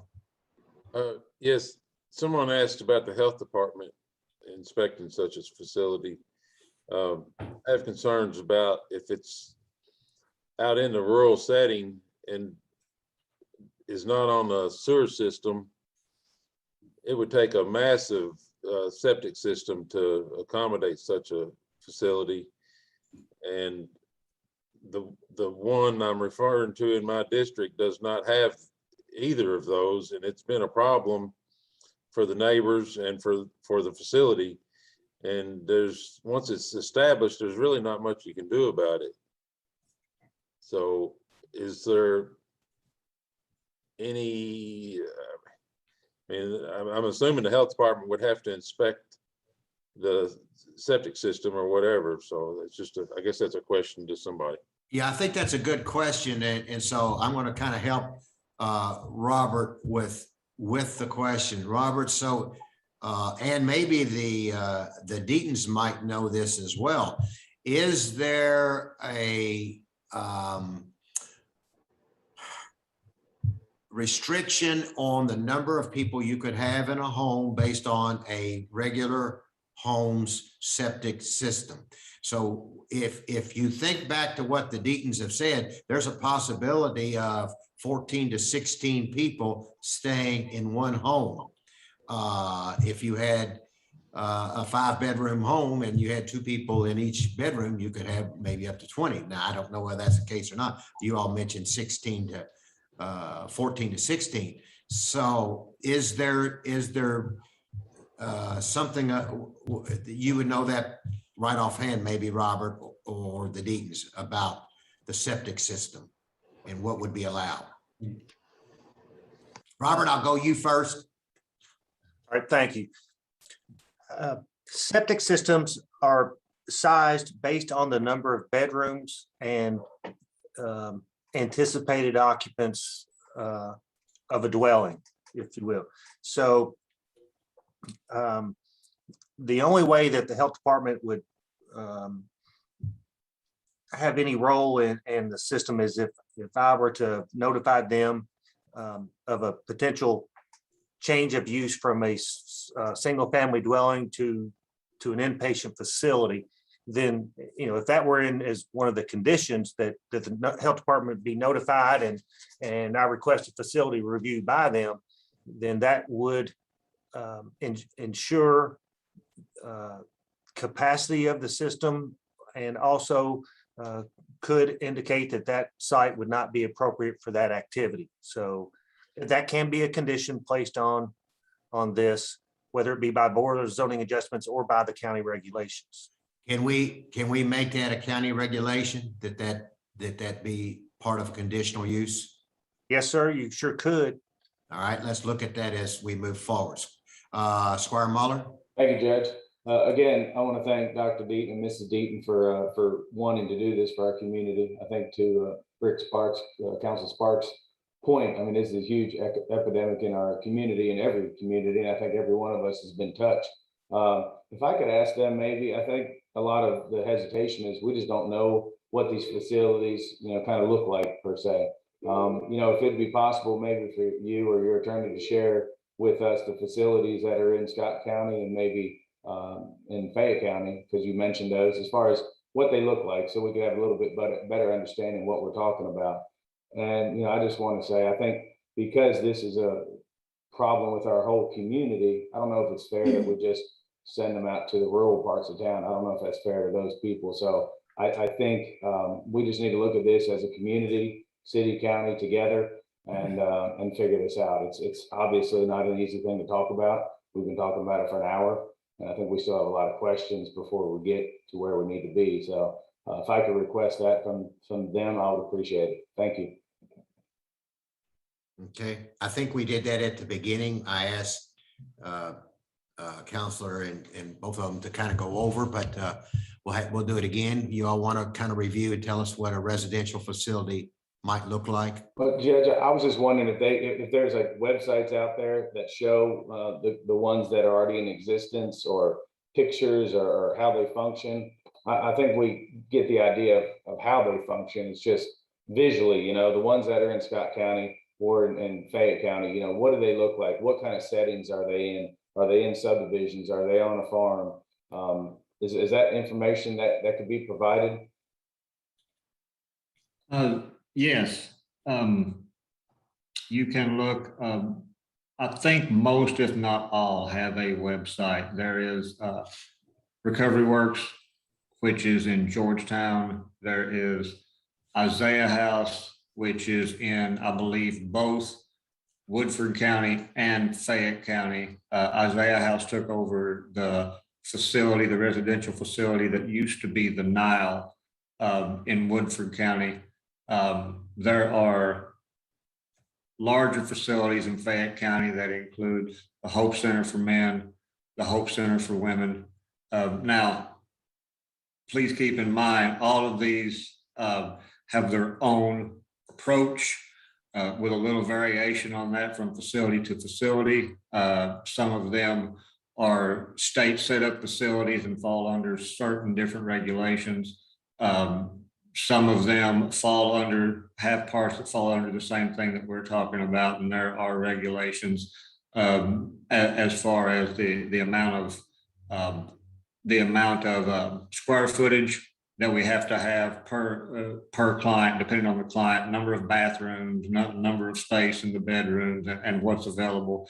All that stuff is limited by regulation, but those facilities are some examples you can look up on the website. Some of them look like a regular house. Some of them look like a hospital. Some of them look like part house, part hospital. The different shapes and sizes, but yes, if you type those names in, most of them have a website with pictures and explanations of what they do. Okay, and I appreciate that. But if you or your attorney can maybe just send an email to the fiscal court, so we all have the same information as far as the actual facilities, I think that would be helpful. Counselor Harp, Tamara Harrod is going to send you a link to her website, that you could send it to her and then she'll get it out if you would. Certainly. And if the court would permit me, I believe I can succinctly address a couple of the things that have kind of been bannered about over the last 20 minutes. If the court permit me to say just a few more things. Yes, we're going to try to wrap this up as quickly as possible and move on, but sure. I'll be as concise as I can, but I do believe what I have to say will be helpful. First of all, as to the question as to whether facilities look different, how these facilities look, what do they look like? The answer is they look very different from facility to facility. A big part of what I do in my practice is represent a number of nonprofit organizations. Some of those nonprofit organizations have what would be classified under this ordinance as a residential recovery facility. Some of those are in homes that they have purchased. Some of those are facilities that have been constructed specifically for the purpose of having a residential recovery facility, and so maybe look more like a dorm facility. Dr. Deaton mentioned the Nile and the Isaiah House taking that over. I'm familiar with that program. I was involved in representing the Nile when Isaiah House acquired the Nile. And so the Nile was a residential facility with a home that had been lightly modified to allow ladies to live there in the home while they were part of this program. I also think that highlights the question as to whether acreage is a good idea. I can provide an easy anecdote. One of my clients in another county has recently had a donor offer to deed them a home, a house. We will give you this house, no strings attached.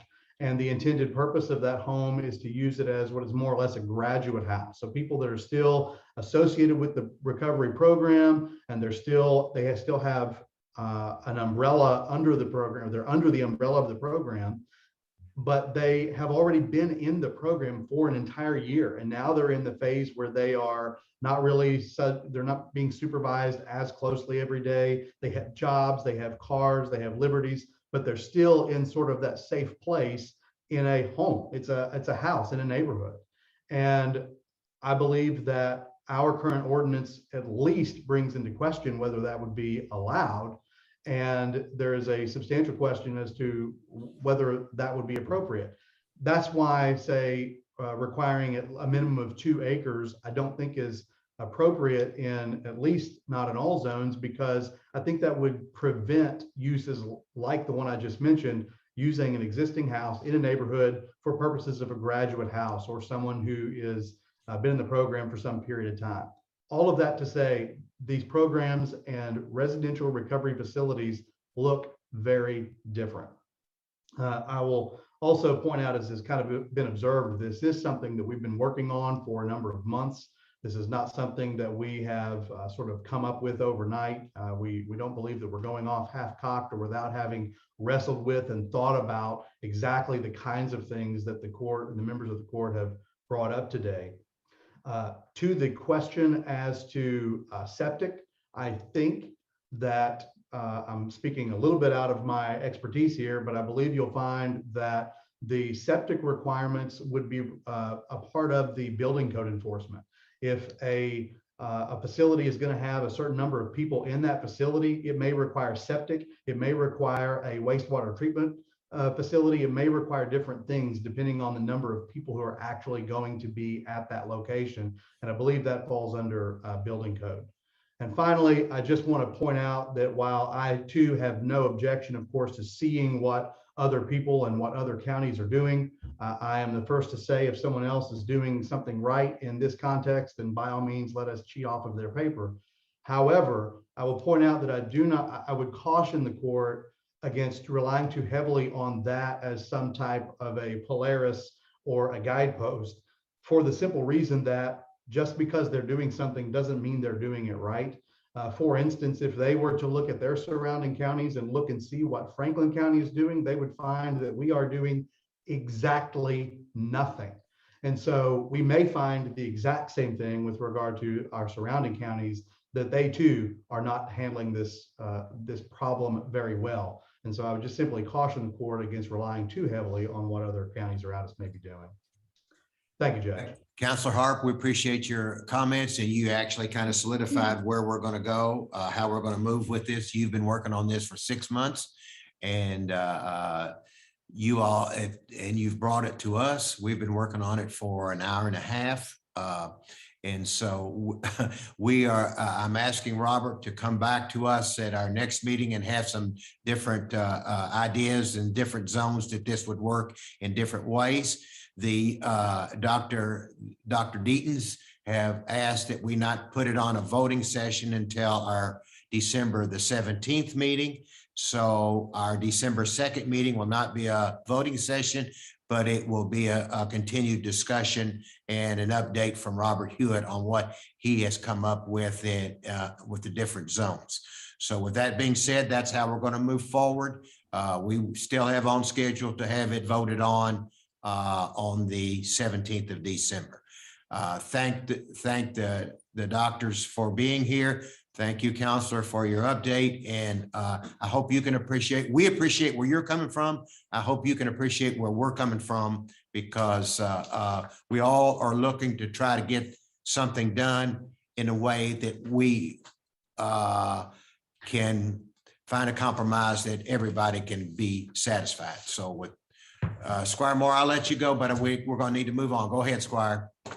Just a question. When does our time up on this? It looks like their meeting was August 12th. Is it 90 days from that? Robert? The 90 days is only specific to zone map amendments. Yeah, okay. Not text amendments. Yeah. Okay, thank you. Very good. Okay, so we got that. Thank you all. And now we're going to move on our agenda. Thank you all very much. Okay, the next item. Okay, take a little breath. All right, the next item on our agenda is authorization to approve a resolution accepting Wellington Lane into the Franklin County system. Mr. Hewitt.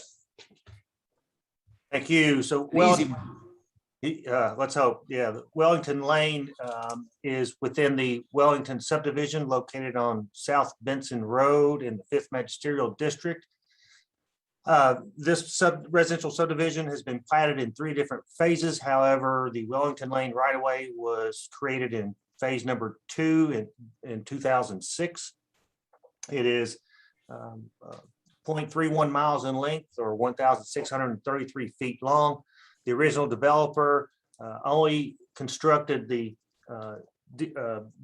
base grade and asphalt and some ditch work. The current developer, who I believe is on the line with us today, has done extensive work to the road system, and based on inspection by both the road superintendent and county engineer, and at the request of the current developer, I am recommending that Wellington Lane be brought into the county road system for maintenance. I'm happy to answer any questions the court has. Okay. Squire Blackburn. Thank you, Judge. Robert, how many homes are on that lane right now on Wellington?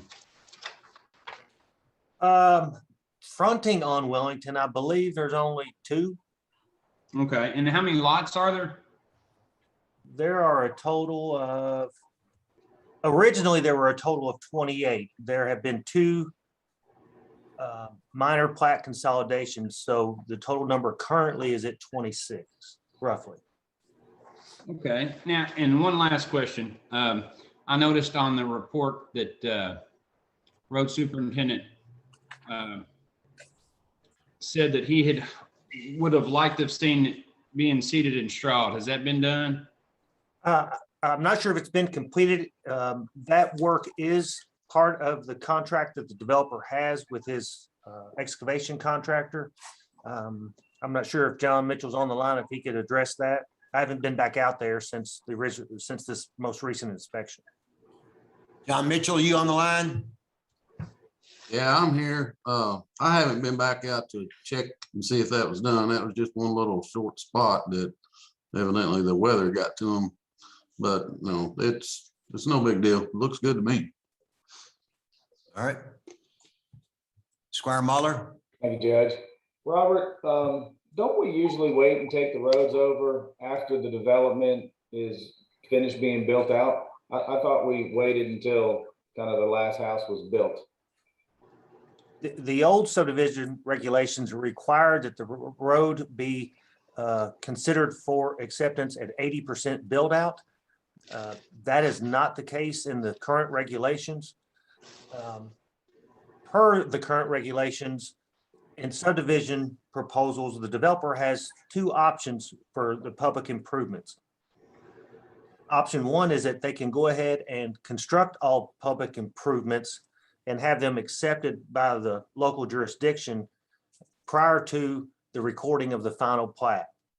Option two is they could submit their plat and construction plans and then post a bond or letter of credit for 125% of the estimated improvement cost, and then that plat could be recorded. So in short, we don't require the full build out. One of the main Okay. reasons we don't. I guess my question then is on the proposal, I guess, for asphalt and things like that. Are they looking to do like final coat and all that with this bid? Well, it's already been done. Oh, it has? Yes. Yeah. I That's why require, we're approving it. Okay. All right. that quote was to look at the scope of work based on their contractor's review as well as the Okay. county's review of the road condition. So, All right. Thank you. yes, sir. Looks very nice out there. Squire Sebastian? Thank you, Judge. Just a question in regard to the way I understood the response to that question. There were two existing homes on this street. There are 26 lots left to build. I'm presuming that this is a connecting street to other lots. Do we know how many within that subdivision are required to be built out? Because obviously, or are platted for built out? Well, all lots front on Wellington Lane. So I'm not sure I understand the question. It's not, you didn't understand. I asked if this was a connecting street to other potential lots for build out. Well, there is a future street shown on the recorded plat. The developer at the planning commission meeting last night requested to amend the plat to eliminate the future street. That quote unquote future street is merely a platted right of way and it is unimproved. It was a requirement from the current subdivision regulations that a development adjacent to an undeveloped property provide street connectivity. So last evening, the planning commission tabled the item to allow the developer to provide a concept plan of how this subdivision would eliminate that future street right of way and future subdivision lot consolidations before they made a final decision. I hope that answers your question. Yes, that helped. I'm looking at the map here, and it looks like it is this is a subdivision with one street. It appears to be that. There is some space, it appears, at the back. So you're saying that there will be no additional street that comes off of Wellington, correct? That is correct. At the end of the cul-de-sac, there are conservation easements because this was originally platted as a cluster subdivision. So that's why these lots appear to be much smaller, because there was a trade-off from the regulations that that you were allowed to make smaller lots, but you had to put the extra acreage in a conservation easement. And looking at this, I guess this drone footage, it appears that there are two houses, I presume, at the front of this. Do they have connectivity to Wellington, or are they purely off of South Benson? They come off of South Benson. So they're not included as part of this subdivision plating? They are. That was phase one that's filed in the deed room on plat cabinet G slide 300. But they do not have, I guess, an access road onto Wellington from those properties. Is that correct? Correct. They have the ability to access Wellington if they chose to. Okay. Because they're corner, two of lots 3 and 28 are corner lots, so they have the option. Lots 1 and 2, well, lot 1 is a corner lot to Echo Springs and South Benson, so it has that option of either street. But then lot 2 only has access to South Benson. Okay. And so there are 26 remaining lots to be built out. So typically there's quite a bit of construction equipment that would need to access the road. So has that been taken under consideration by the Planning Commission? I guess the volume, if this subdivision is built out and it comes into the county road system. So if the asphalt's broken up, et cetera, then the county would be responsible for coming in and fixing that. Is that correct? Would that be correct? If we assume it into the county road system at this point? No, ma'am. Either the utility company or the home builder or the like would be responsible for patching the road network. And an encroachment permit would be required by Mr. Mitchell at the road department to ensure that it is, to have the financial means in the event that say the road cut is not done properly. Of course, there's always an option for boring under the roadway as well. Right, but you're talking about in a specific location. Let's say that the lot is at the back of the subdivision and, you know, there's concrete trucks come in and a variety of other, they're trailed on the full breadth of the roadway. And if the asphalt gets broken up on the way in and out, I think the way I'm understanding your response earlier was just at the boring of the home site, not necessarily traversing the whole lane to get back to that spot. If it gets broken up due to cold and thawing and a lot of trucks coming in with heavy material. If accepted into the maintenance system, any damage related to road traffic would be the responsibility of the county to repair, much like any other road that you know we have in the system. So in that example, yes, we would make those repairs, make those spot repairs. Right, but we're talking about a subdivision that's plotted out for 26 additional properties and only 2 of them have been taken at this point. So there is the opportunity for that to happen if there's a volume of construction that happens. And certainly we all want the construction. Certainly we want that. We want more people living in Franklin County in plotted out subdivisions. I'm just trying to make sure I understand who would be responsible for repairs should they be needed based on construction work that we're hoping will happen. Well, yeah, as I said, it depends on the type of construction work. So for instance, to elaborate, the use of that roadway by concrete trucks, dump trucks and the like is definitely a likelihood, as well as garbage trucks, fire trucks, school buses, and, you know, heavy load vehicles. So, you know, it would be hard to pinpoint, you know, who would have damaged that section. But if there is a true road cut required, say for a utility connection, then that would fall on the responsibility of whoever did that road cut. So we got 2 scenarios going. One, the county is responsible. The second example, the county is not responsible. So hope that helps. It does. Thank you. Thank you. John Mitchell and Robert, we have a lot of that construction going on. I know in the subdivision across from me, the Augusta subdivision, there's probably 10, 15 homes being built in there. John, how often do you have to go back and repave after a road has got its second coat on? Do you have to do that very much?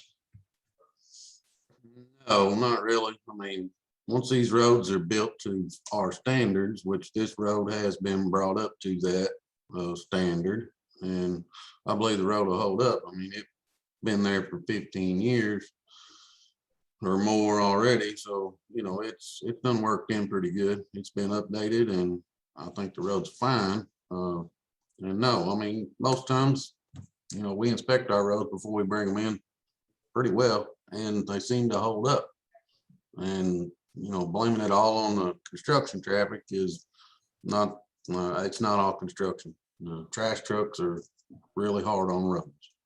Yeah. Thank you, John. Squire Moore? And what's the sewer situation out here? Be on septic systems or on a pump station? What's the situation there for 27, 28 lots? They would be on individual septic systems. However, this subdivision is unique in that it's on a fill and wait requirement from the health department. So material has to be brought in, good material has to be brought in and has to sit for 1 year. And then the health department would do their analysis. And could someone buy 2 lots and build the one house on the 2 lots? Those two, if that were the case, the 2 lots would need to be consolidated if there were an issue with the home being, too close or over the property line that separates the 2 lots. Yeah.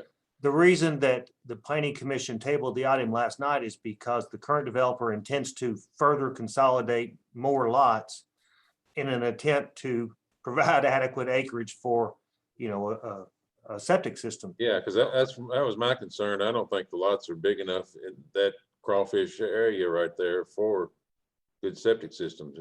And there's not that much topsoil left in Franklin County to haul in there.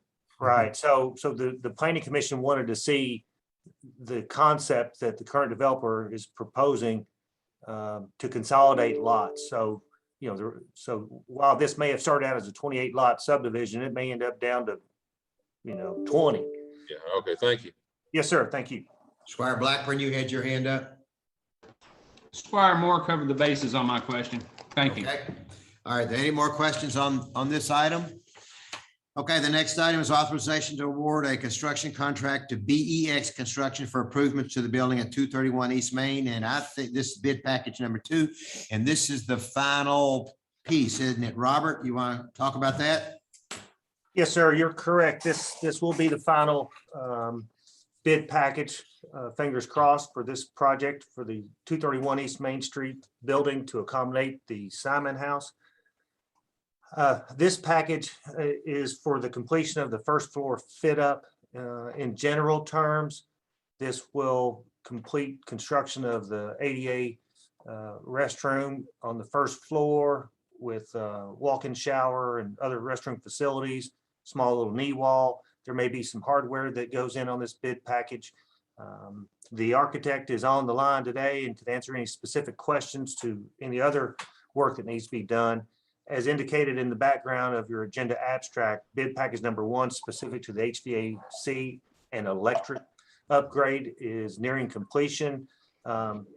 Thankfully, the HVAC is operational, and the building is now completely climate controlled from the building wide system. So that's great news.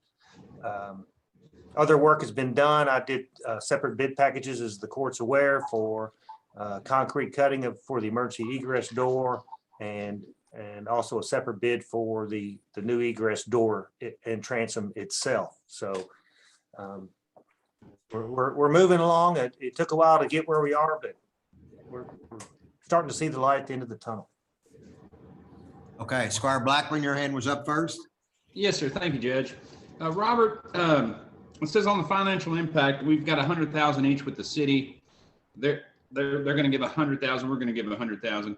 This particular bid 62,926. So are we going to be responsible for half of that? And if so, where are we at right now on how much of the 100,000 we've committed? How much of that's been spent? And how much do we have left before this bid is awarded?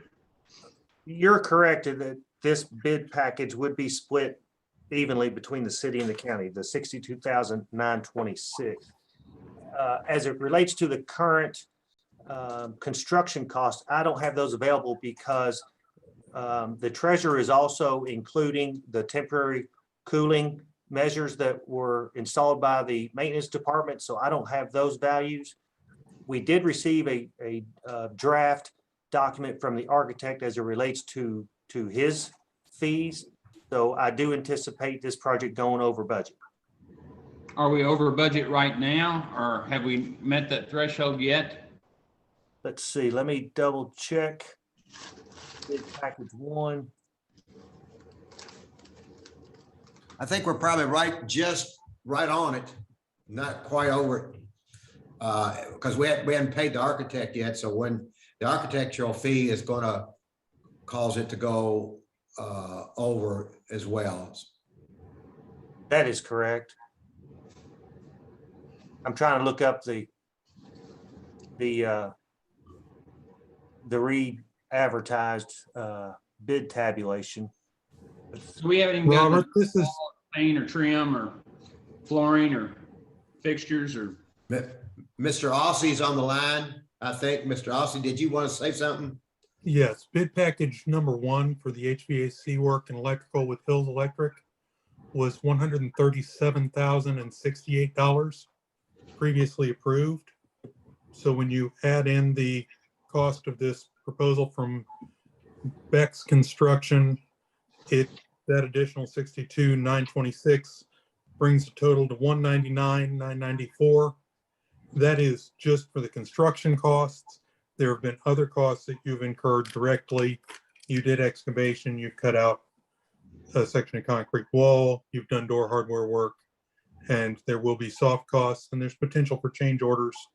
And we have, you always have to plan for a contingency. So far, we've been blessed and not had a bunch of that come up on the first project. So can we guarantee a price on everything? No, but we've hit the construction cost at 200,000, basically. $6 shy, $199,994. Squire Blackburn. Yeah. Squire Blackburn, the concrete cutting was $950.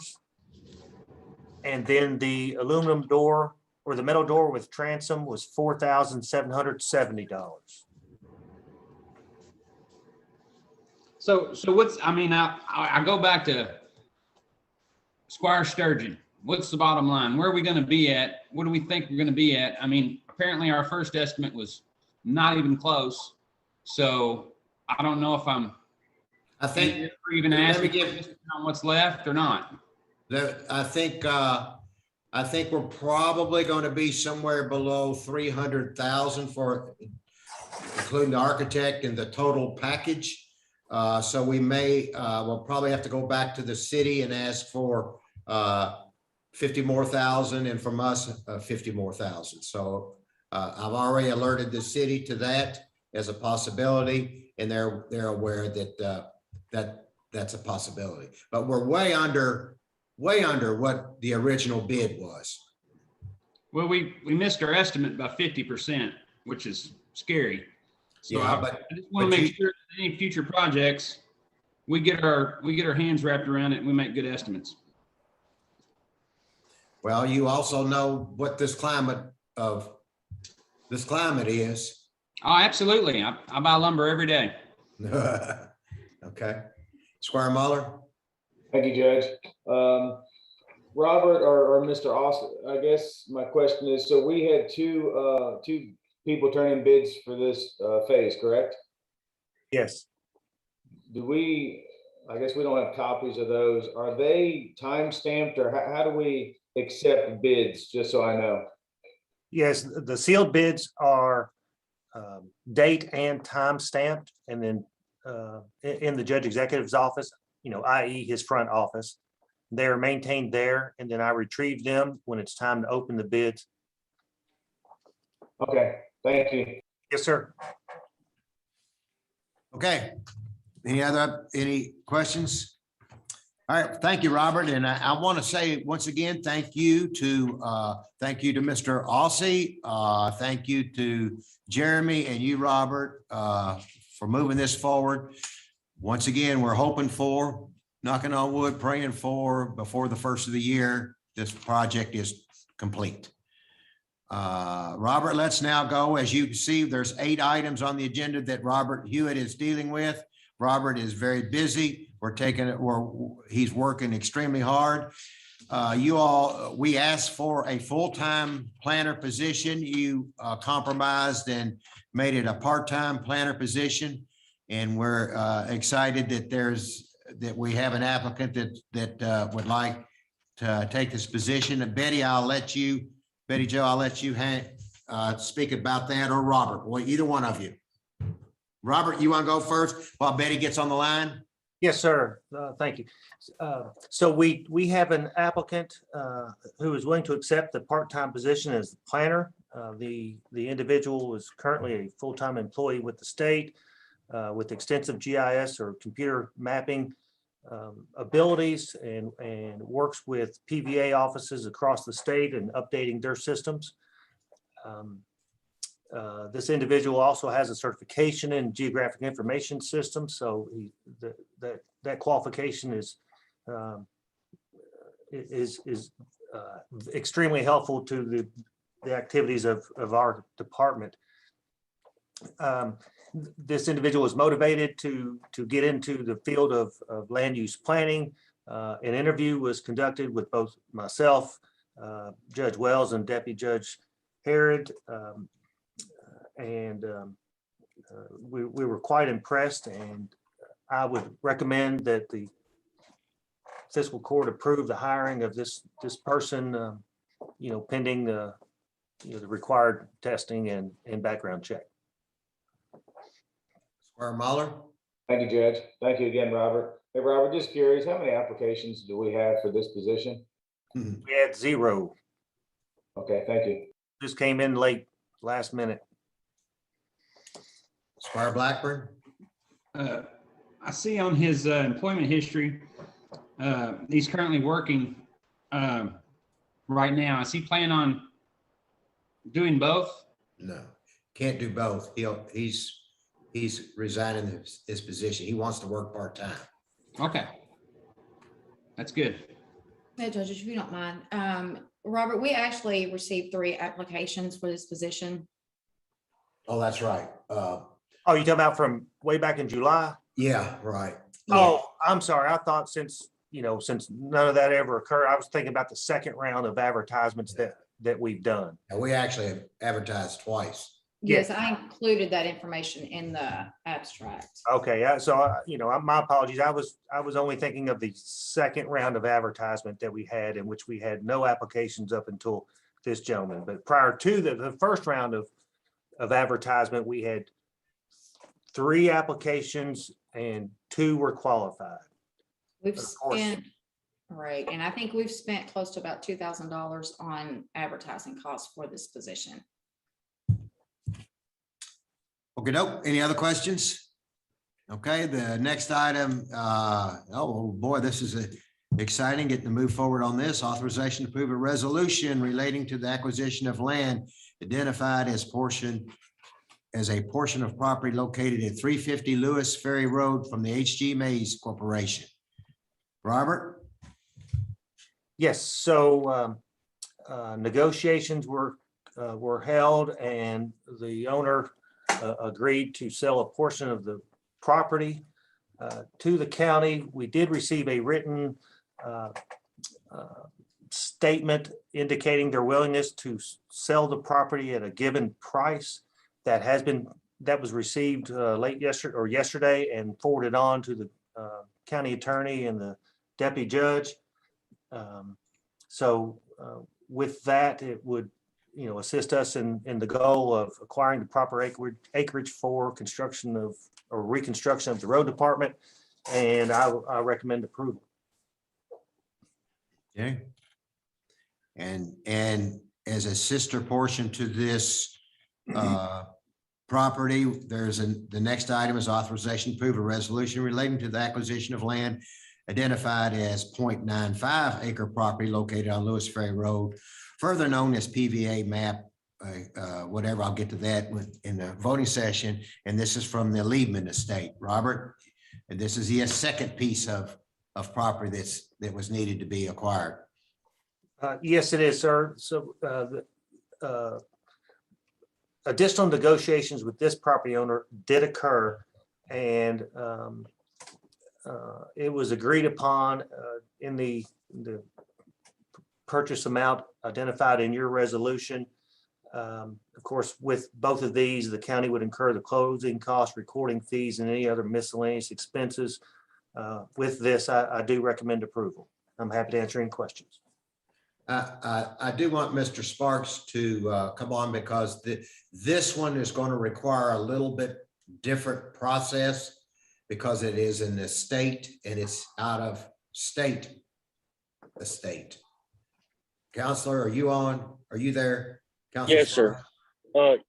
Yes, sir. At the end of the day, those will be just some details what I plan on doing and have to do if the court accepts this offer for purchase at this amount is provide to the seller a real estate purchase agreement, and then it will be the seller's obligation to ensure that proper authorizations made to convey, sell, etc., the property to the county.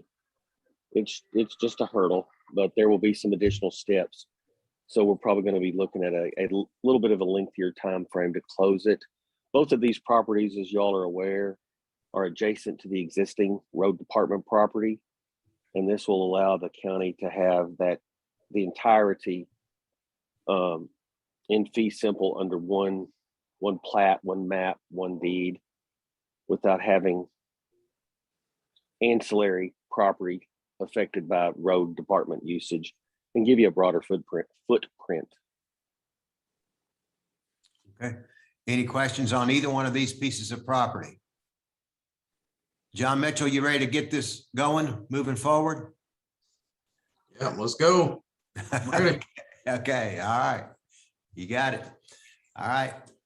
I don't see any other questions, so we're going to move forward. Thank you. Robert, the next item is authorization to approve declaring 501 Home Street as surplus property and authorizing the judge executive to execute all necessary documents for the property to be sold through a realtor.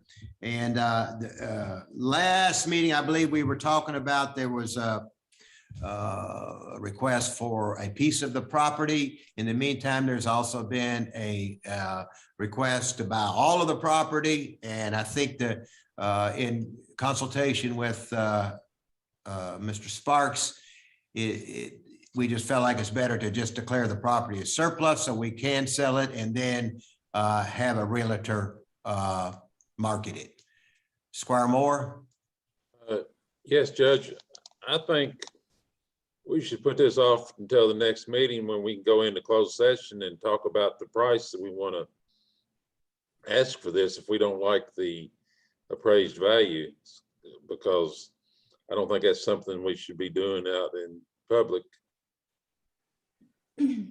We do have an appraisal in. Are you saying that you don't feel like I don't like that appraisal, and I don't think that should be our bottom dollar. So that's just my 2 cents worth.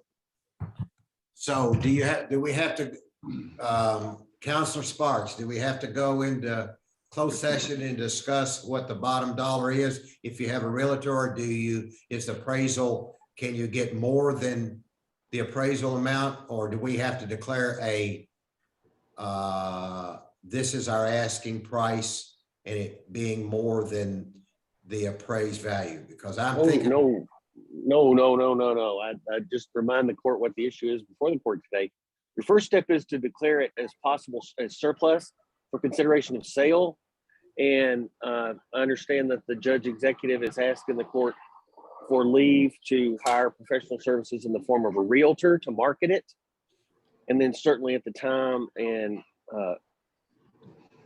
the negotiations for sale price will be appropriate in closed session, totally appropriate. It's one of the statutory exceptions. But as far as what's before you today, it's just simply the declaration of surplus to allow you to move forward and offer it to sale to the general public to try to get the highest and best price. That's 2 steps. That's 2 steps down the line for actual approval of a given purchase price. Well, I understand that, but if we give the judge executive authority to market it, he needs to have guidelines on the price. Well, the minimum would be the appraisal, wouldn't it? You can go above the appraisal. But we're not putting it on auction. It's just, I'm sorry. I don't know. I see the point that you're getting at. In terms of the listing price, I understand, Squire.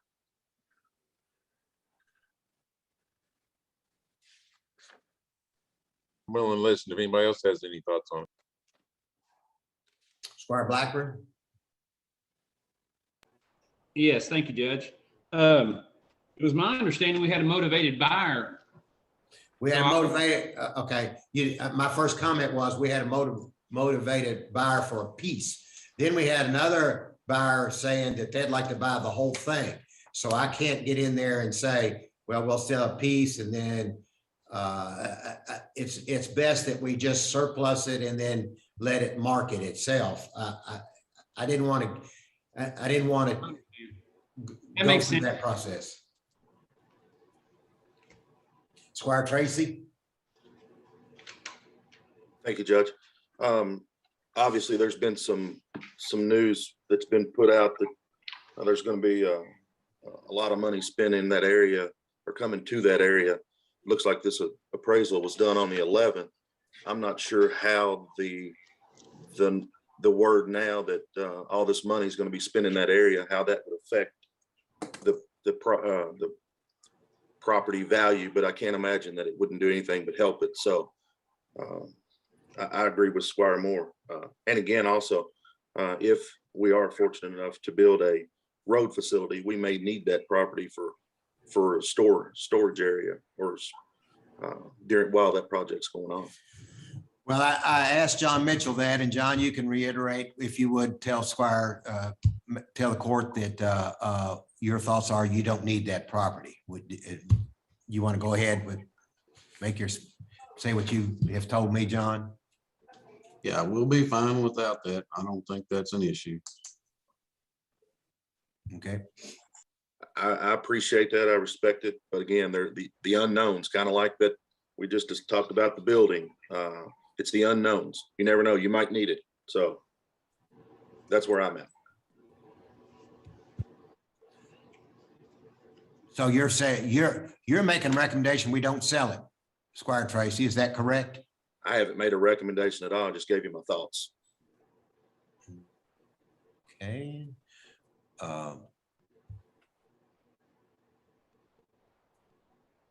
Squire Muller.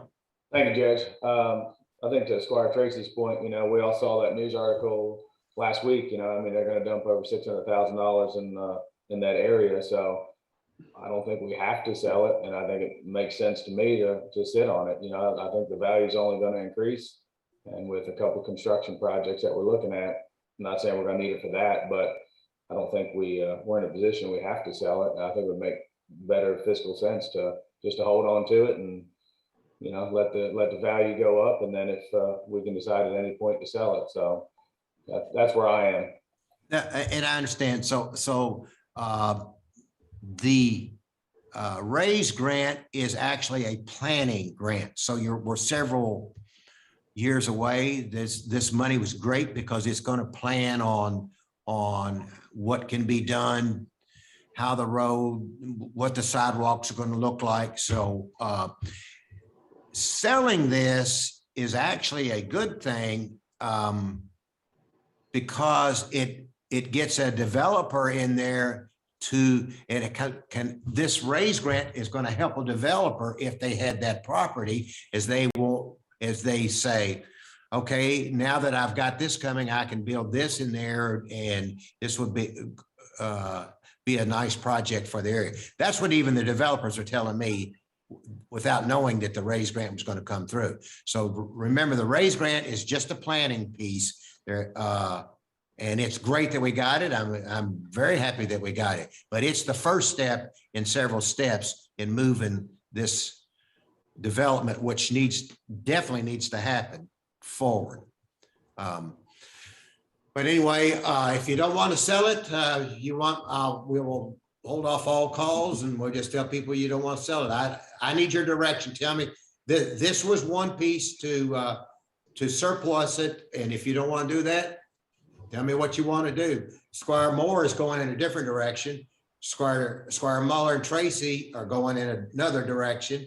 And there's the court is split. So I need a decision. Give me an idea. Do you want to take it off the agenda? Are there 4 votes to take it off the agenda, or do you want to, if we go and surplus it, you don't have to sell it.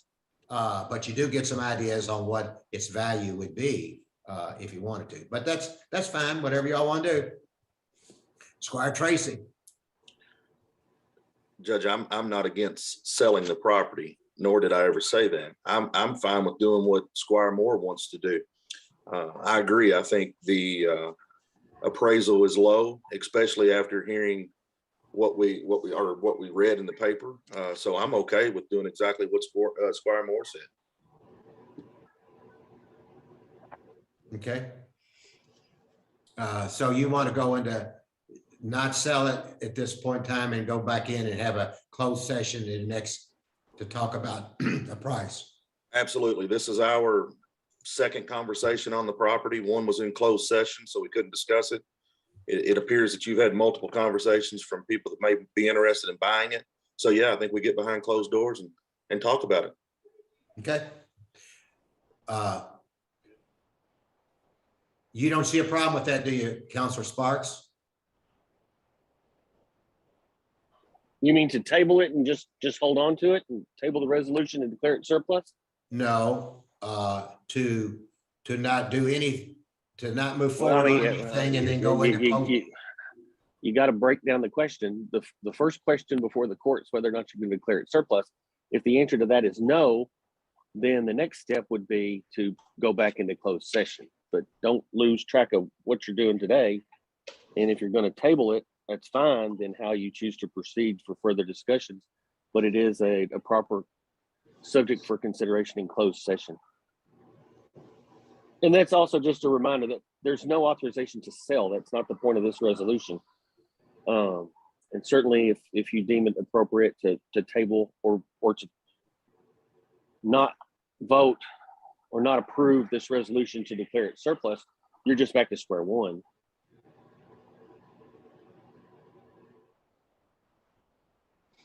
Squire Moore? Well, if that's the case, then this should say to be listed through a realtor, not sold through a realtor. I appreciate parsing that language, but it's not an approval for sale. Okay.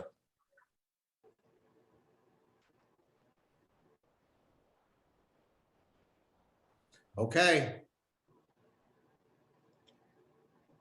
Squire Blackburn.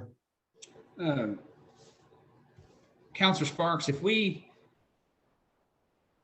what's to stop us from like doing the direction we are, holding this on the table, going into closed session and talking about and discussing the price and then moving forward? What do you think is the best course of action?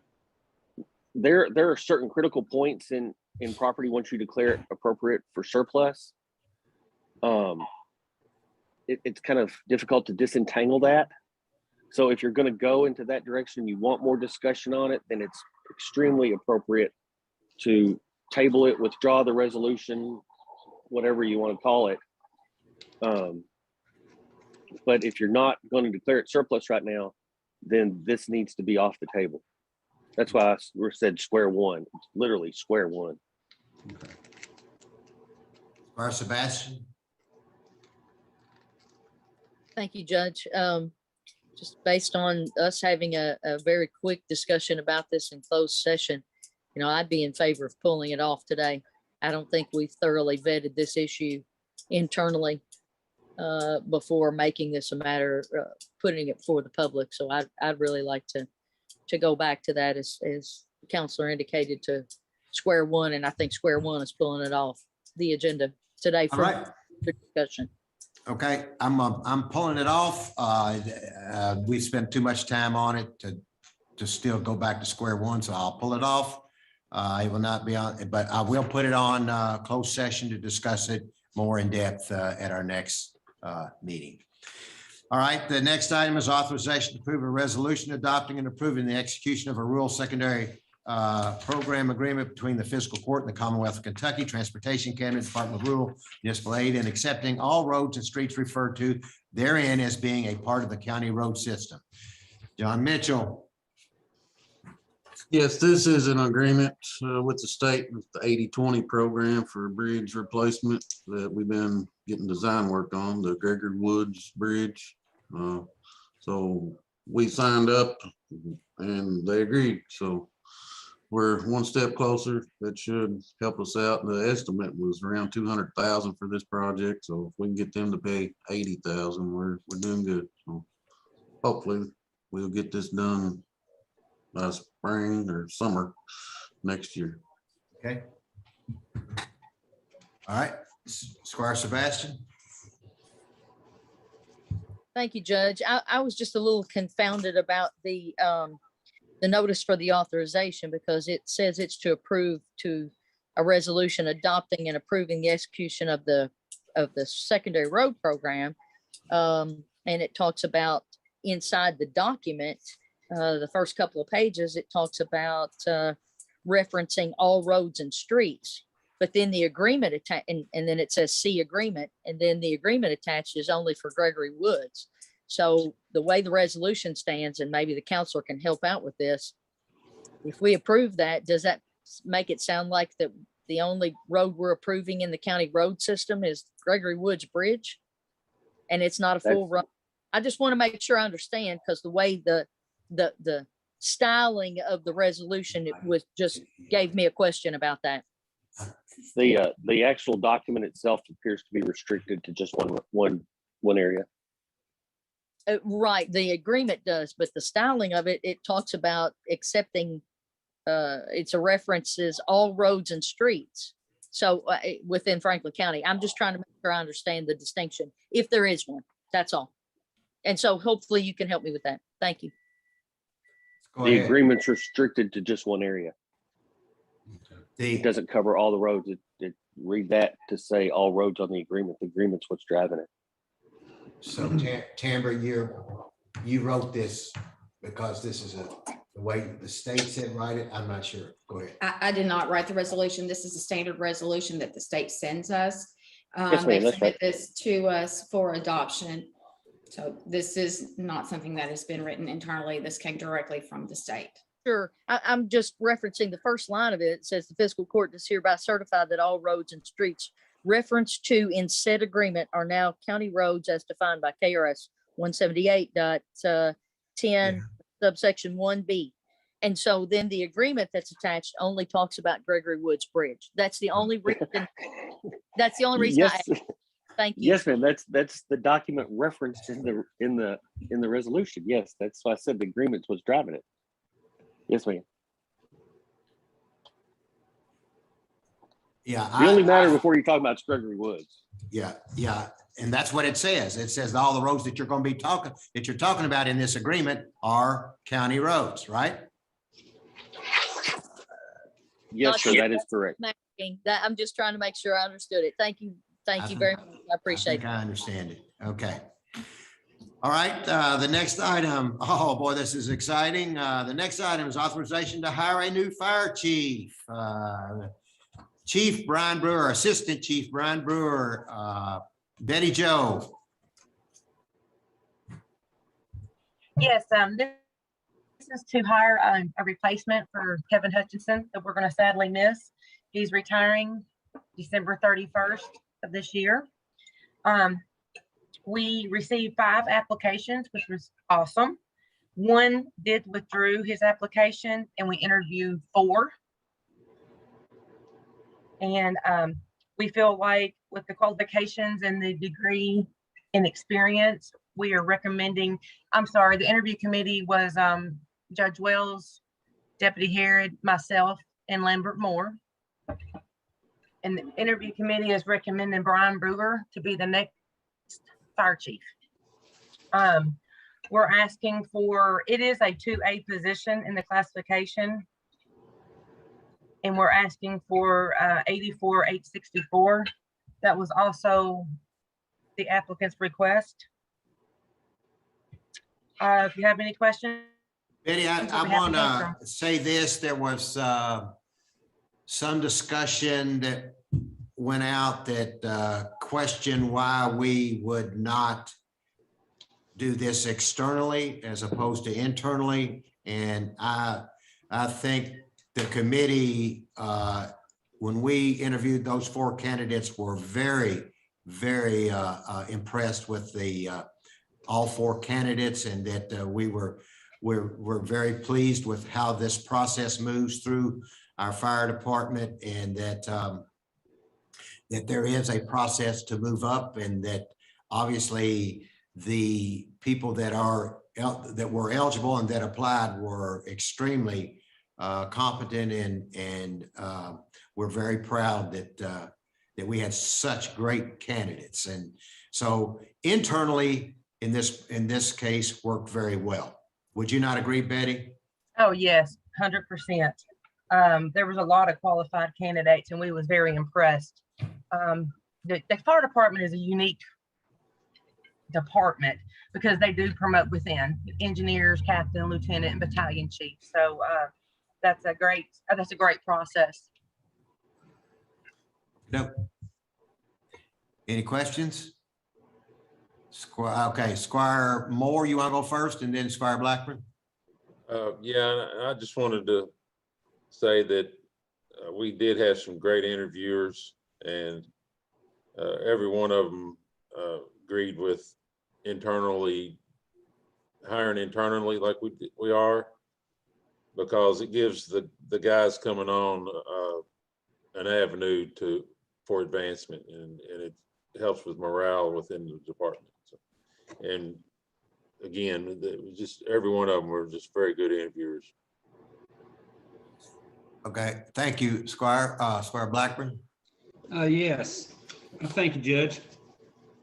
Yeah, Lambert, you just said that all the interviewers were in agreement. I know the fire committee didn't meet on this. In fact, we haven't met in a long time. And I agree totally with internal mobility and moving up. But at the same time, I'm sure all of us would agree that we want to be led and directed by the most capable, competent person, whether they be internal or external. So I know there was a mess in the last time that a chief was hired. There was a lot of talk of the magistrates weren't involved. I know the fire committee wasn't involved on this one. So I don't want to cause a stink. I think it's a good thing we've got somebody that's competent and qualified. And I just want to know, did the applicant state what vision they had, what they were going to do to move or any of the applicants for that matter, to move our fire department in a more modernized direction, to get up to speed with surrounding counties and things like that? Yes, and let me clear up something about the fire committee. Committees don't handle the hiring of the department heads or chiefs. That's established through an ordinance. So the committees handle the issues that may come about, whether to buy a fire truck or what type of truck or those types of things, but they don't handle personnel. And that's not what committees are set up for. So that's just a clarification on that. But no, yes. I understand that, Judge, but I just thought maybe the committee could have some input into some questions that the panel that was put together by you could ask. Well, the panel that was put together by me is by ordinance. And I assure you that vision was asked by everybody, and that every one of them had great vision for, and not just what is your vision, but how would you implement the vision? More importantly, that's the question to ask. Not what is your vision, but how would you go about implementing it? So yes, it was asked, and they all had great vision. That's part of why we were proud of why these 4 candidates that interviewed. They were fantastic. Can I ask what that vision and implementation plan was? Well, if you want to ask, well, I don't want to put words in Chief Brewer's mouth. I'll let you ask him. I'll bring him up and let you ask him. Chief Brewer? But I'm not sure that's a fair thing, though. I don't want. Maybe that's not a fair thing to say. I'm gonna back off on that. Chief Brewer, would you like to talk about anything in that and you know, Squire, you're laughing, but I don't want to get in, the last thing I want is any kind of personnel action that's gonna hurt us. Judge, this is Betty Joe. I believe that is completely inappropriate Yeah. at this I'm time. thinking- That is, okay, thank you. I agree with you. I don't think that's a fair question to ask, but Chief Brewer, thank you for, do you want to have any, do you have any comments, Chief Brewer, before we go into this process? I mean, go into hiring? I would like to thank the court and the judge and the hiring committee for the opportunity, whatever decision is. The future of the fire department with internal candidates, I think, is bright. You know, I think one thing that we really look forward to doing in the future is getting back out in the community, which COVID has really put a hamper on our ability to do that. And I think our future is mainly about community involvement and doing what's best for Franklin County as a whole. Did you feel like the process was fair, the questioning and all of that, Chief Brewer? I do. I talked to the other candidates who interviewed as well, and all of them were excited about the possibility of internal. I think it really gave the guys a lot of morale boost, knowing that they can come up and have that opportunity if they have the qualifications and their resume fits the criteria of the position. Okay. Squire Blackburn? Judge, I just want to add, in no way do I think this was an unfair. I know everything was done well within the bounds of legality, and I like Assistant Chief Brewer. I think he's great. He's highly qualified. It wasn't anything about anybody in particular. I just, had some questions. That's all. Squire Sebastian? Thank you, Judge. I wanted to pose a question to Squire Moore, who represented the magistrates as part of this process. If he could talk to us maybe a little bit about some of the discussion in regard to retention. I think we have talked about this in the number of benefits and compensation committee meetings, not just for this position, but across government. And we are not the only government facing the challenge of retention.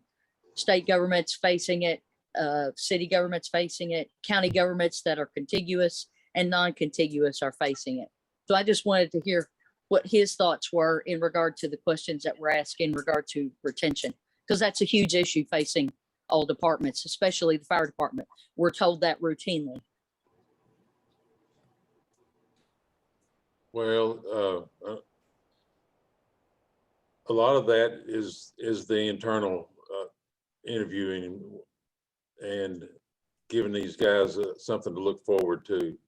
And a lot of the applicants talked about ways of rewarding the up and coming firemen. And I don't know if that's really appropriate in this heading, but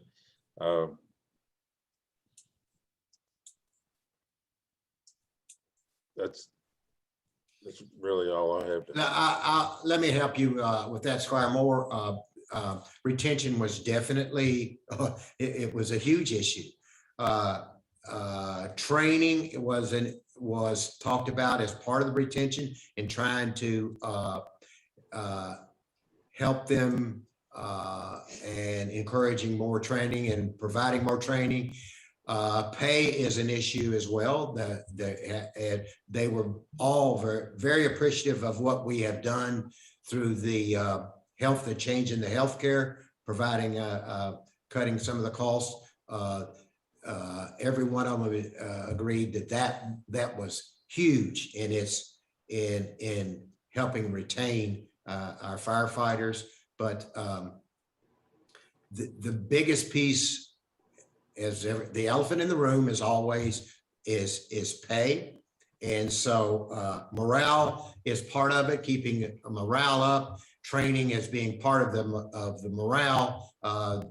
All of them agreed that more training is important. And then the elephant is money.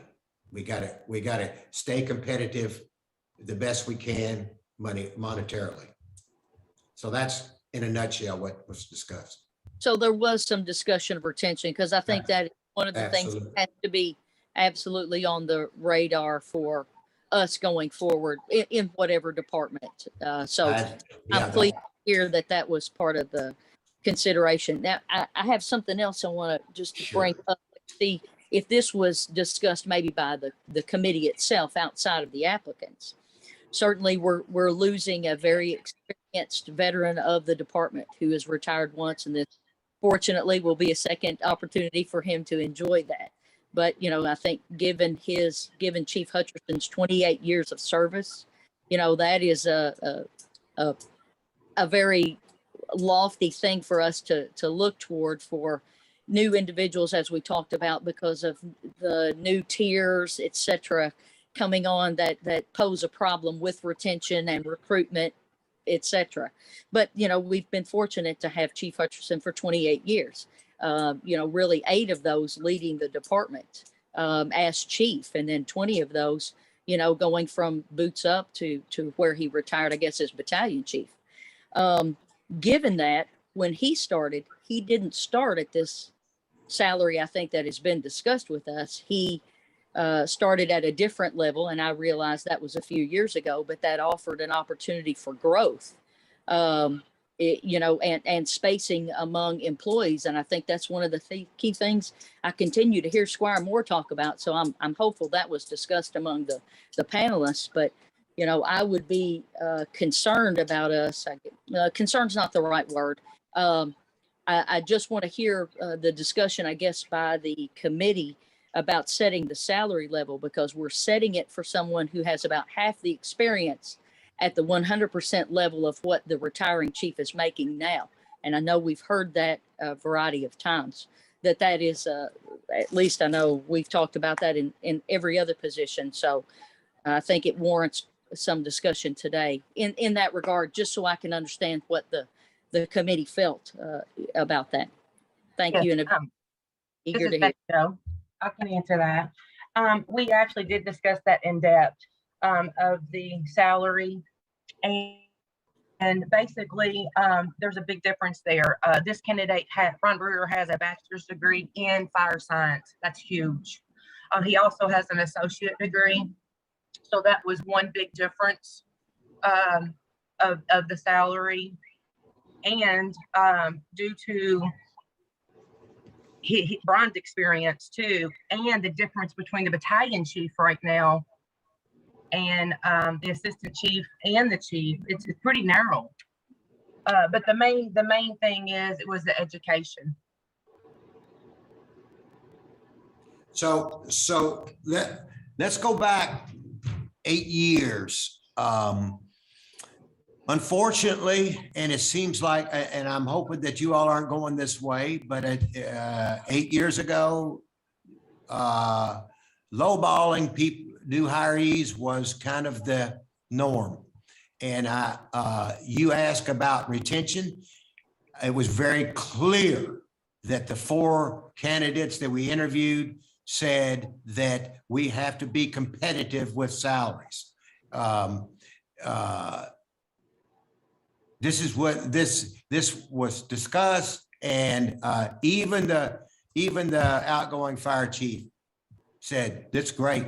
It's what he's getting, because the outgoing fire chief, unfortunately, was lowballed when he came in, and so what he's leaving at is a decent salary.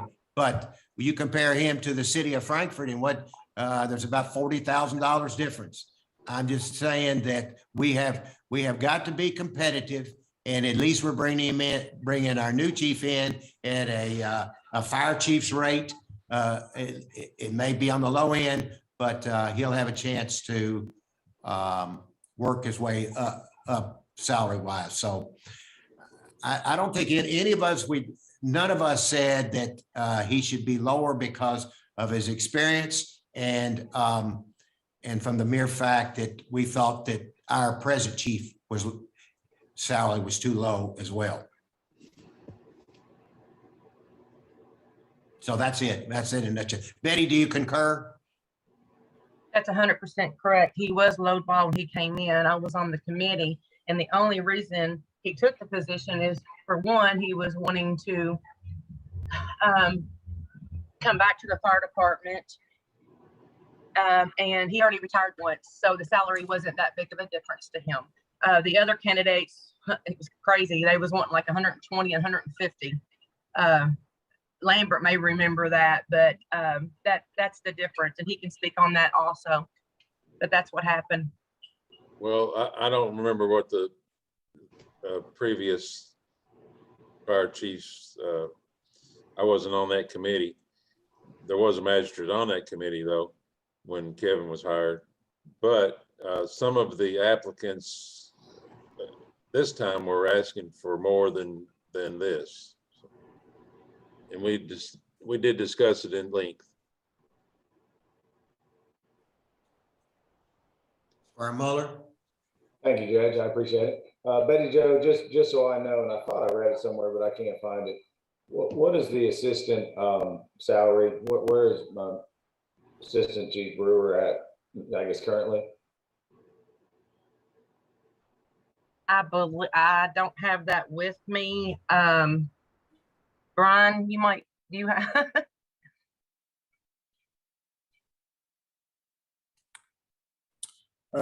The current salary is listed as $73,827.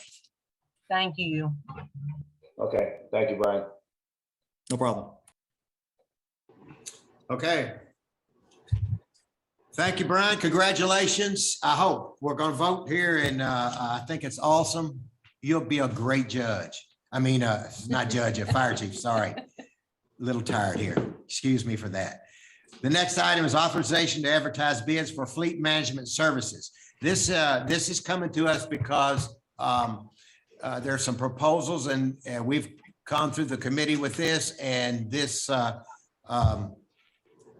the fleet management program offers us some avenues that I think is kind of exciting, at the very least, from the sheriff's department's need for vehicles.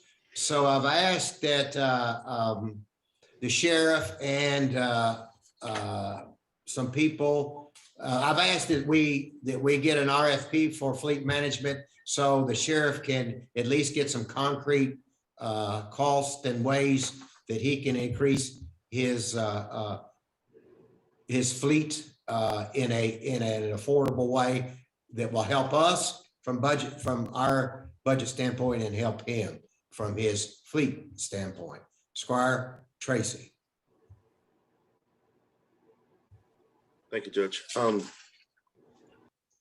I can see this potentially being a good program for the sheriff's office. But could one of the committee members explain to me how this program would be an asset countywide? There's two parts to how they do things. One that you're going to be leasing the vehicles, and two, that they follow the value of the vehicles. And if the value of the vehicles is more than what you paid for it after a year, they'll want you they'll buy the vehicles back, and you'll take the money, the asset money that you earned, and put that back towards a new group of vehicles. So basically, you're going to pay X amount. And if the vehicles, and many of them are, especially the trucks or in the fleet that you're talking about, Squire, the value is going up, like F-150s. You buy them for X, and the next year they're 10% more. And so they're saying that when they see that the value of the vehicles is more than what you paid for, or will give you some profit, they'll come back and buy back from you, and you can use that money once again to go back into the lease program. So this allows you through the leasing process to, I I'm sorry, they don't buy it back. They actually give you the money, the excess and the monies to use towards leasing them back. But the leasing process if you take, for example, and trust me, I'm not an expert on this, so don't pin me down exactly, but they did talk with Squire Muller and Squire Sebastian. And what they're saying is you can lease a new vehicle, sheriff's vehicle, a Tahoe, for about $9,000 a year. So $9,000 a year, as opposed to buying it for $40,000. And so that $9,000, if their value of the vehicle, if it's a $40,000 vehicle and the value is over 40,000 after a year, then you could get that excess fees and put it back into a new vehicle and lease the new vehicle the following year with those monies going towards that. So there are many situations, according to them, that where people or counties are saving quite a bit of money on as part of their fleet management. So newer vehicles, quicker, which lowers the maintenance cost on them, and it makes and brings in better quality vehicles for your fleet. That's the bottom line. That's the easy version of the simple version of what they do. But we're not at the point of going in with anybody yet. The point is that we can't go in. We can't do any more than just hear their basic spiel until we do an RFP for someone to really get into the nitty gritty of fleet management. Right. And I agree with you. I could see it potentially being a benefit for the sheriff's office, but what sold I guess Squire Muller, Squire Sebastian, what sold you all on this program? If you don't mind if I could answer, Judge. So I am currently under strategic planning. We had a presentation from, I believe, Enterprise. They talked about how basically that's how they make their money is on these commercial accounts. I just don't know if we're to the point that we know enough about them, kind of like the judge just said. I do think it will work potentially for certain departments. I don't think for the whole county. I still think we need to look at the fleet maintenance.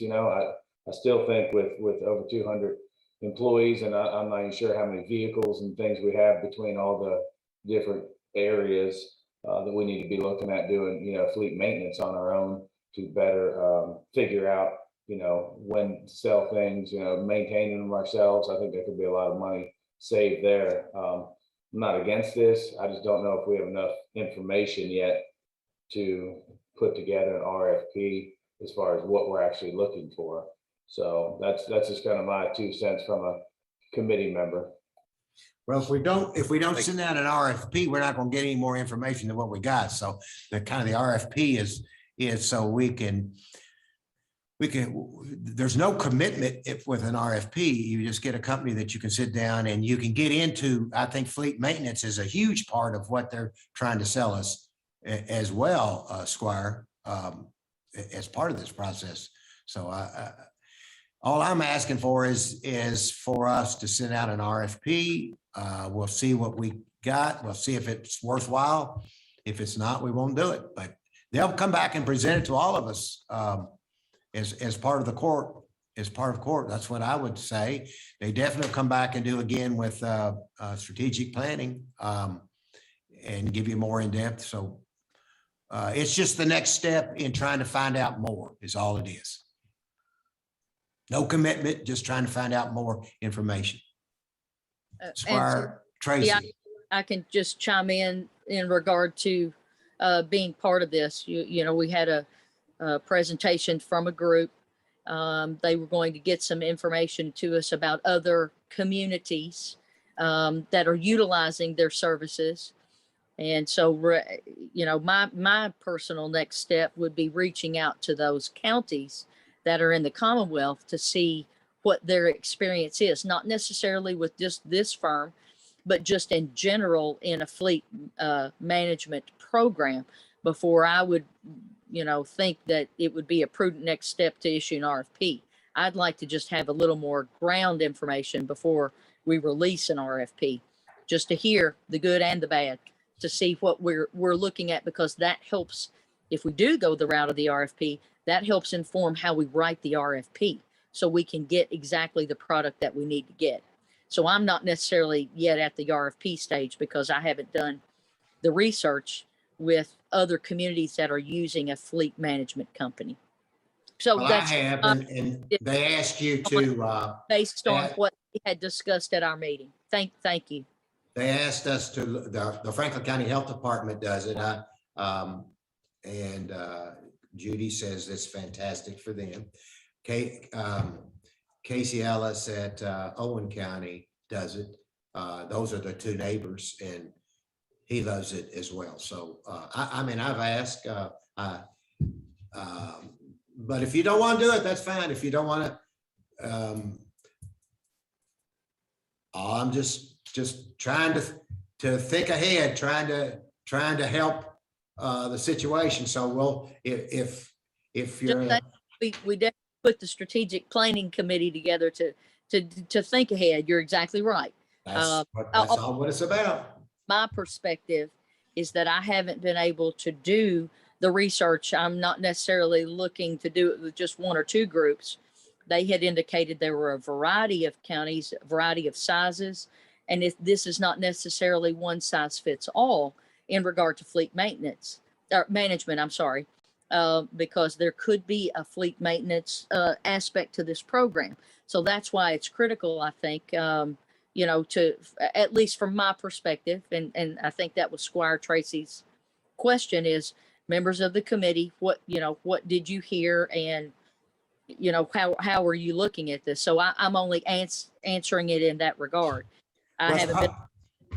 I'm it's sorry. probably better that you, Squire Sebastian, and you, Squire Muller, you all were given the names of the 20 some odd counties that are using this, and you give them a holler, because right. all we'll get back is, well, I like it or whatever. So it was really incumbent upon you all to do it. Yes, sir, was the thing. And I had hoped to do that at the conference that I went to, but I was not able to connect with some of those counties, because I'd really like to do that. One, as you said, that's absolutely what I said I would like to do. And I made the effort. I wasn't successful with some of the counties that were part of that list. So I am trying to do that now. It's just not as simple as making sometimes the phone calls because they're like, well, this person's out, this person's out. So it's just not been as simple as following up with all those 20 counties as you may think it might be. I didn't think it was easy. I just didn't. No, I agree. You're correct. You're right on that. Thank you. Okay, so let's take it off the agenda. Take that one off. Okay, the next item is second reading approval of amendment number 1 to ordinance number 6, 2021, relating to the budget for the fiscal year. Susan, you've got 3 items. Will you want to take care of the next 3 items, please? Yeah, just a reminder, the amendment was for the purpose of the emergency situation with the Farmville Sanitation District. They will be making requests for draws against up to $200,000 for their repairs and maintenance for the Coolbrook treatment plant.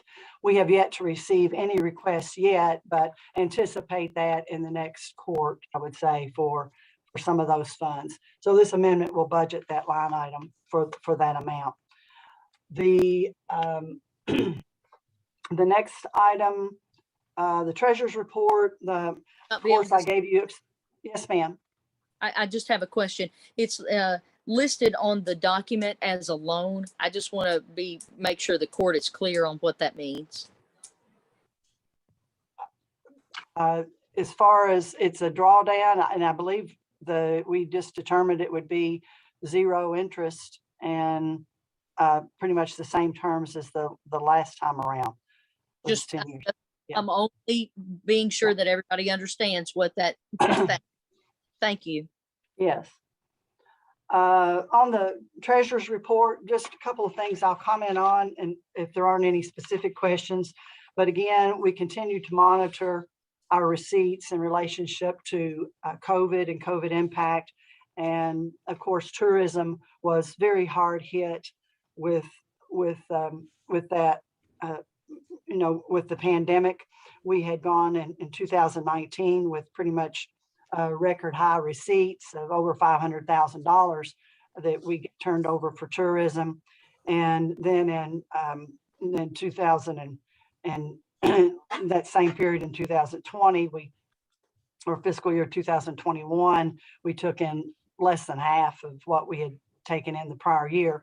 Well, I'm happy to report, and I'm sure Robin is happy to know and receive the benefit of, as well as the Grand Theater, that we are now, for the first 2 quarters of this fiscal year, basically at half of where we were in fiscal year 2020. So that's good news that tourism receipts, transient room receipts are recovering here in Franklin County. So that's, I think, exciting to get us back to pre-pandemic levels and in our economic, development areas of tourism. The other area of payroll, again, I think we have very positive numbers for the first 2 quarters of receipts that we booked in this fiscal year. We have basically, compared to the same 2 quarters for in 2019, we are over 100% of what we collected in 2019. So again, we are at greater than pre-pandemic levels in our payroll in some of those comparisons.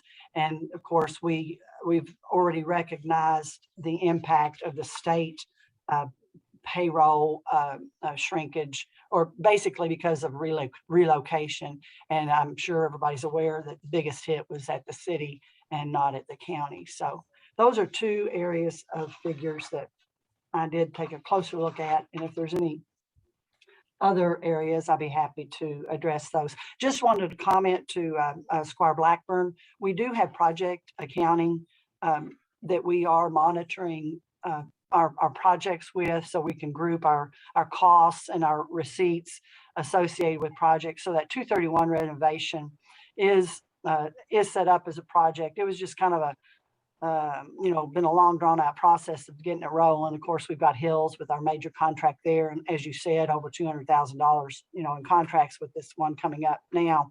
And we will do progress billing with the city for the project, probably very, very shortly for their share of, at least a portion of it. And it is my expectation that they are sharing in the full cost of the project, have, 50-50 is that's what I've heard, I think, throughout the discussion. So I don't have that in writing, but that's the way I'm going to bill it. Thank you, Susan. Yes, sir. Susan, before you go ahead, I'm going to go back to item 19, the second reading approval amendment about Farmdale emergency. The way Tamara and I just discussed, the way it was set up was it was not a payback. It was only payback if extra monies became available to the sanitation district, because we discussed that it would be very difficult for them at this. They did not have the ability to pay back $200,000, but if and when they started to go through the process, if monies became available, they would pay back that loan. So we all did agree that they do not have the ability to pay back that loan as a payback at this point in time. Correct. Okay. Not at this point in time. I just wanted to make sure so a future court doesn't come back and say, okay, we want you to pay us back, because that's not how it was set up. All right, Susan, how about payment of claims? I like to be in charge of revenue as opposed to. Yeah. Is there any discussion on any of the payment of claims? All right, thank you, Susan. The next item is other business. Is there any other business? The next item is constitutional offices reports, department reports, committee updates. Any of those? Squire Muller. Thank you, Judge. I just want to touch real quick that we had another park meeting yesterday. And if you or Squire Tracy would like to weigh in, but I think it went very well. I think we're getting close to the point we'll be able to touch base with the Hitchcock group and have them start getting us some tourism numbers and some numbers on actual cost of, what the park would cost to build the way we have it on the blueprint and what it might do for our economic development. So if anybody else wants to talk about it, but I just wanted to keep the full court in, know what's going on.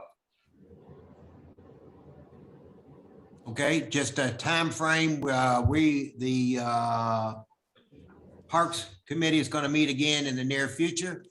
We're going to do some finalization of our thoughts on the plan, and then that will be sent back to the Hitchcock group. The Hitchcock group will then prepare a final draft, and present that to the public as soon as we can get that going. And we don't have a date on that. So I don't know whether that'll be sometime in December or in January, but those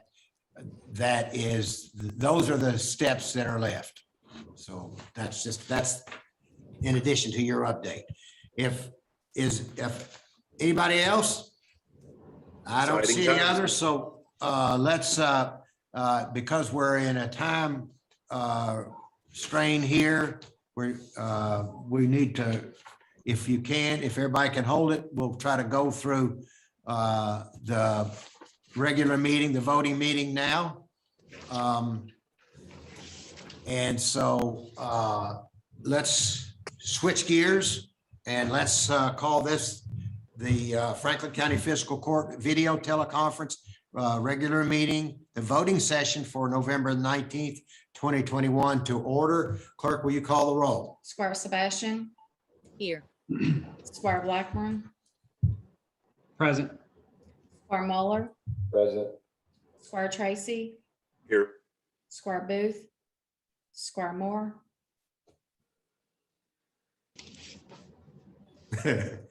Here. Judge Wells. Here. Okay, let's stand for the pledge, and Sam is going to lead us in the pledge. Sam is the son of John and Ellie Gilbert. Hey, Sam, let's go to the pledge. Hi, I'm Sam Gilbert. I'm a sophomore at Frankfurt High School. Please recite the pledge with me. I pledge allegiance to the flag of the United States of America and to the republic for which it stands, one nation, under God, indivisible, with liberty and justice for all. Thank you, Sam. Great job. And go Panthers, right?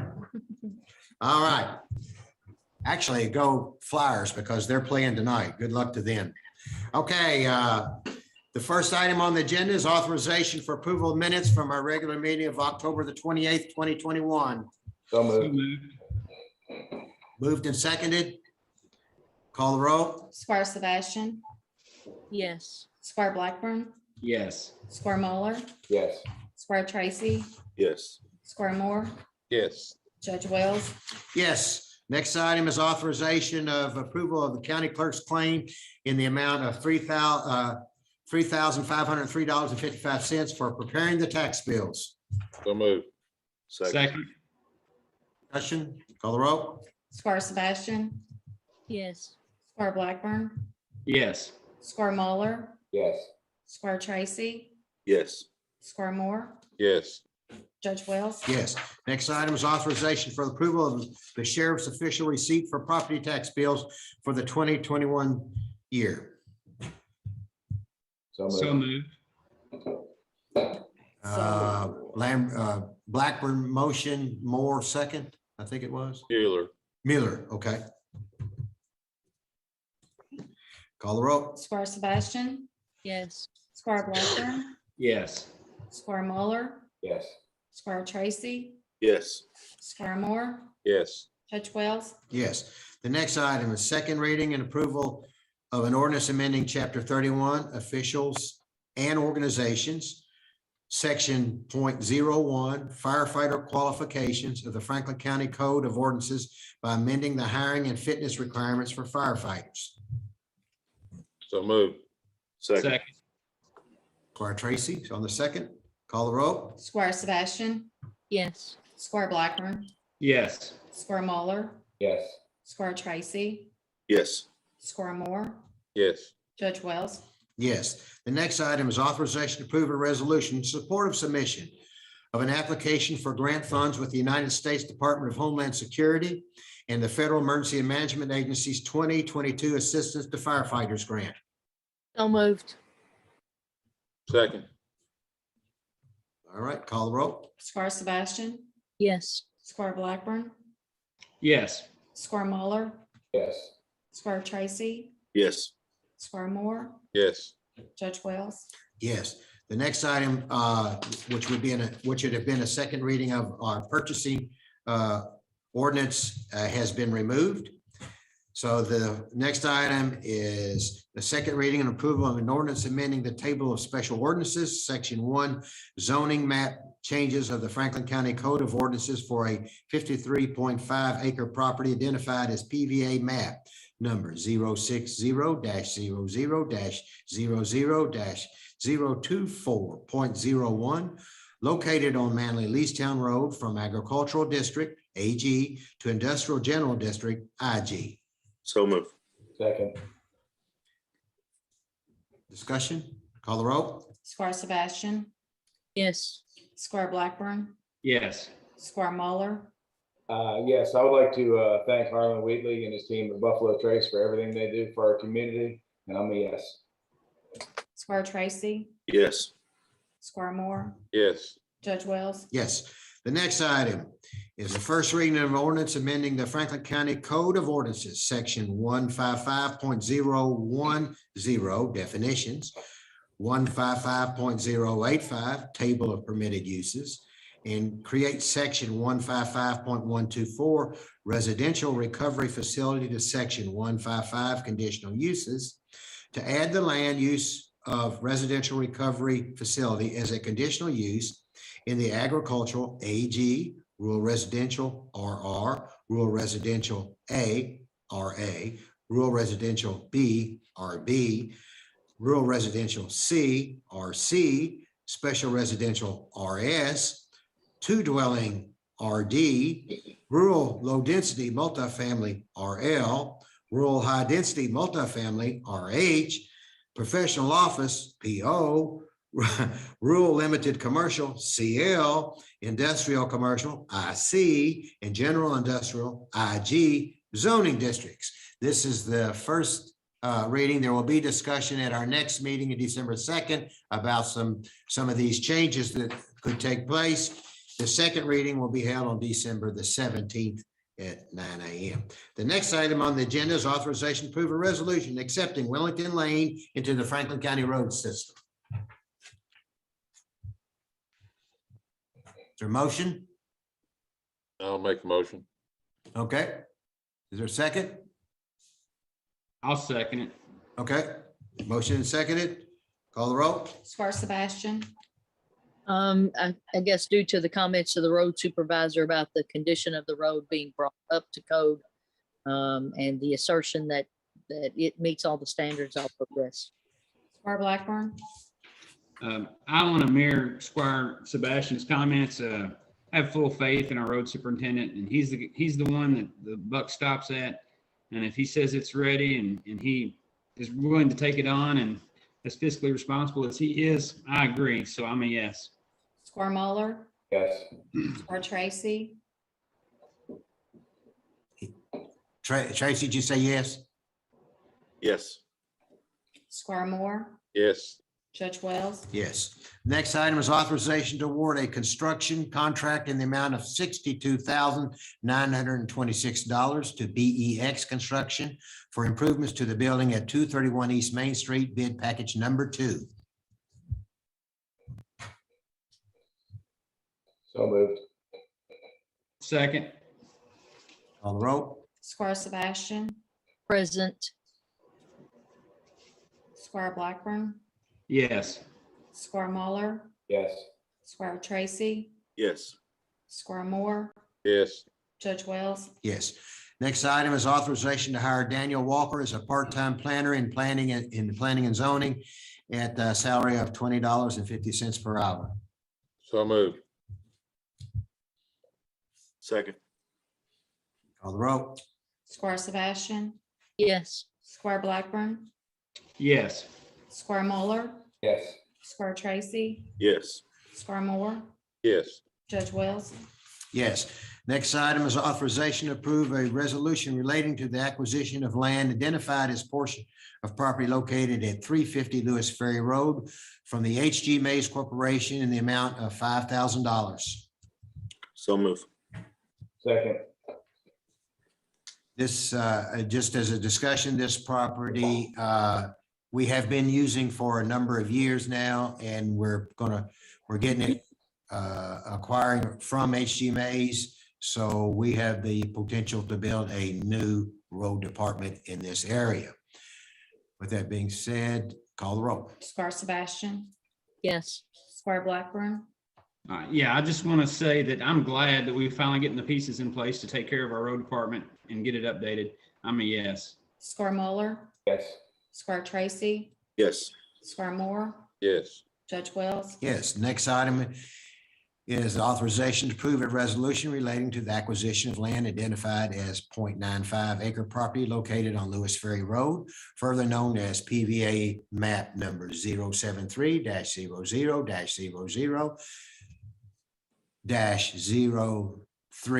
073-00-038.00 from Roy Liebman Estate in the amount of $6,000. And this is another piece of property that we've been using for over 50 years now. And we are going to purchase it from this estate. So moved. Second.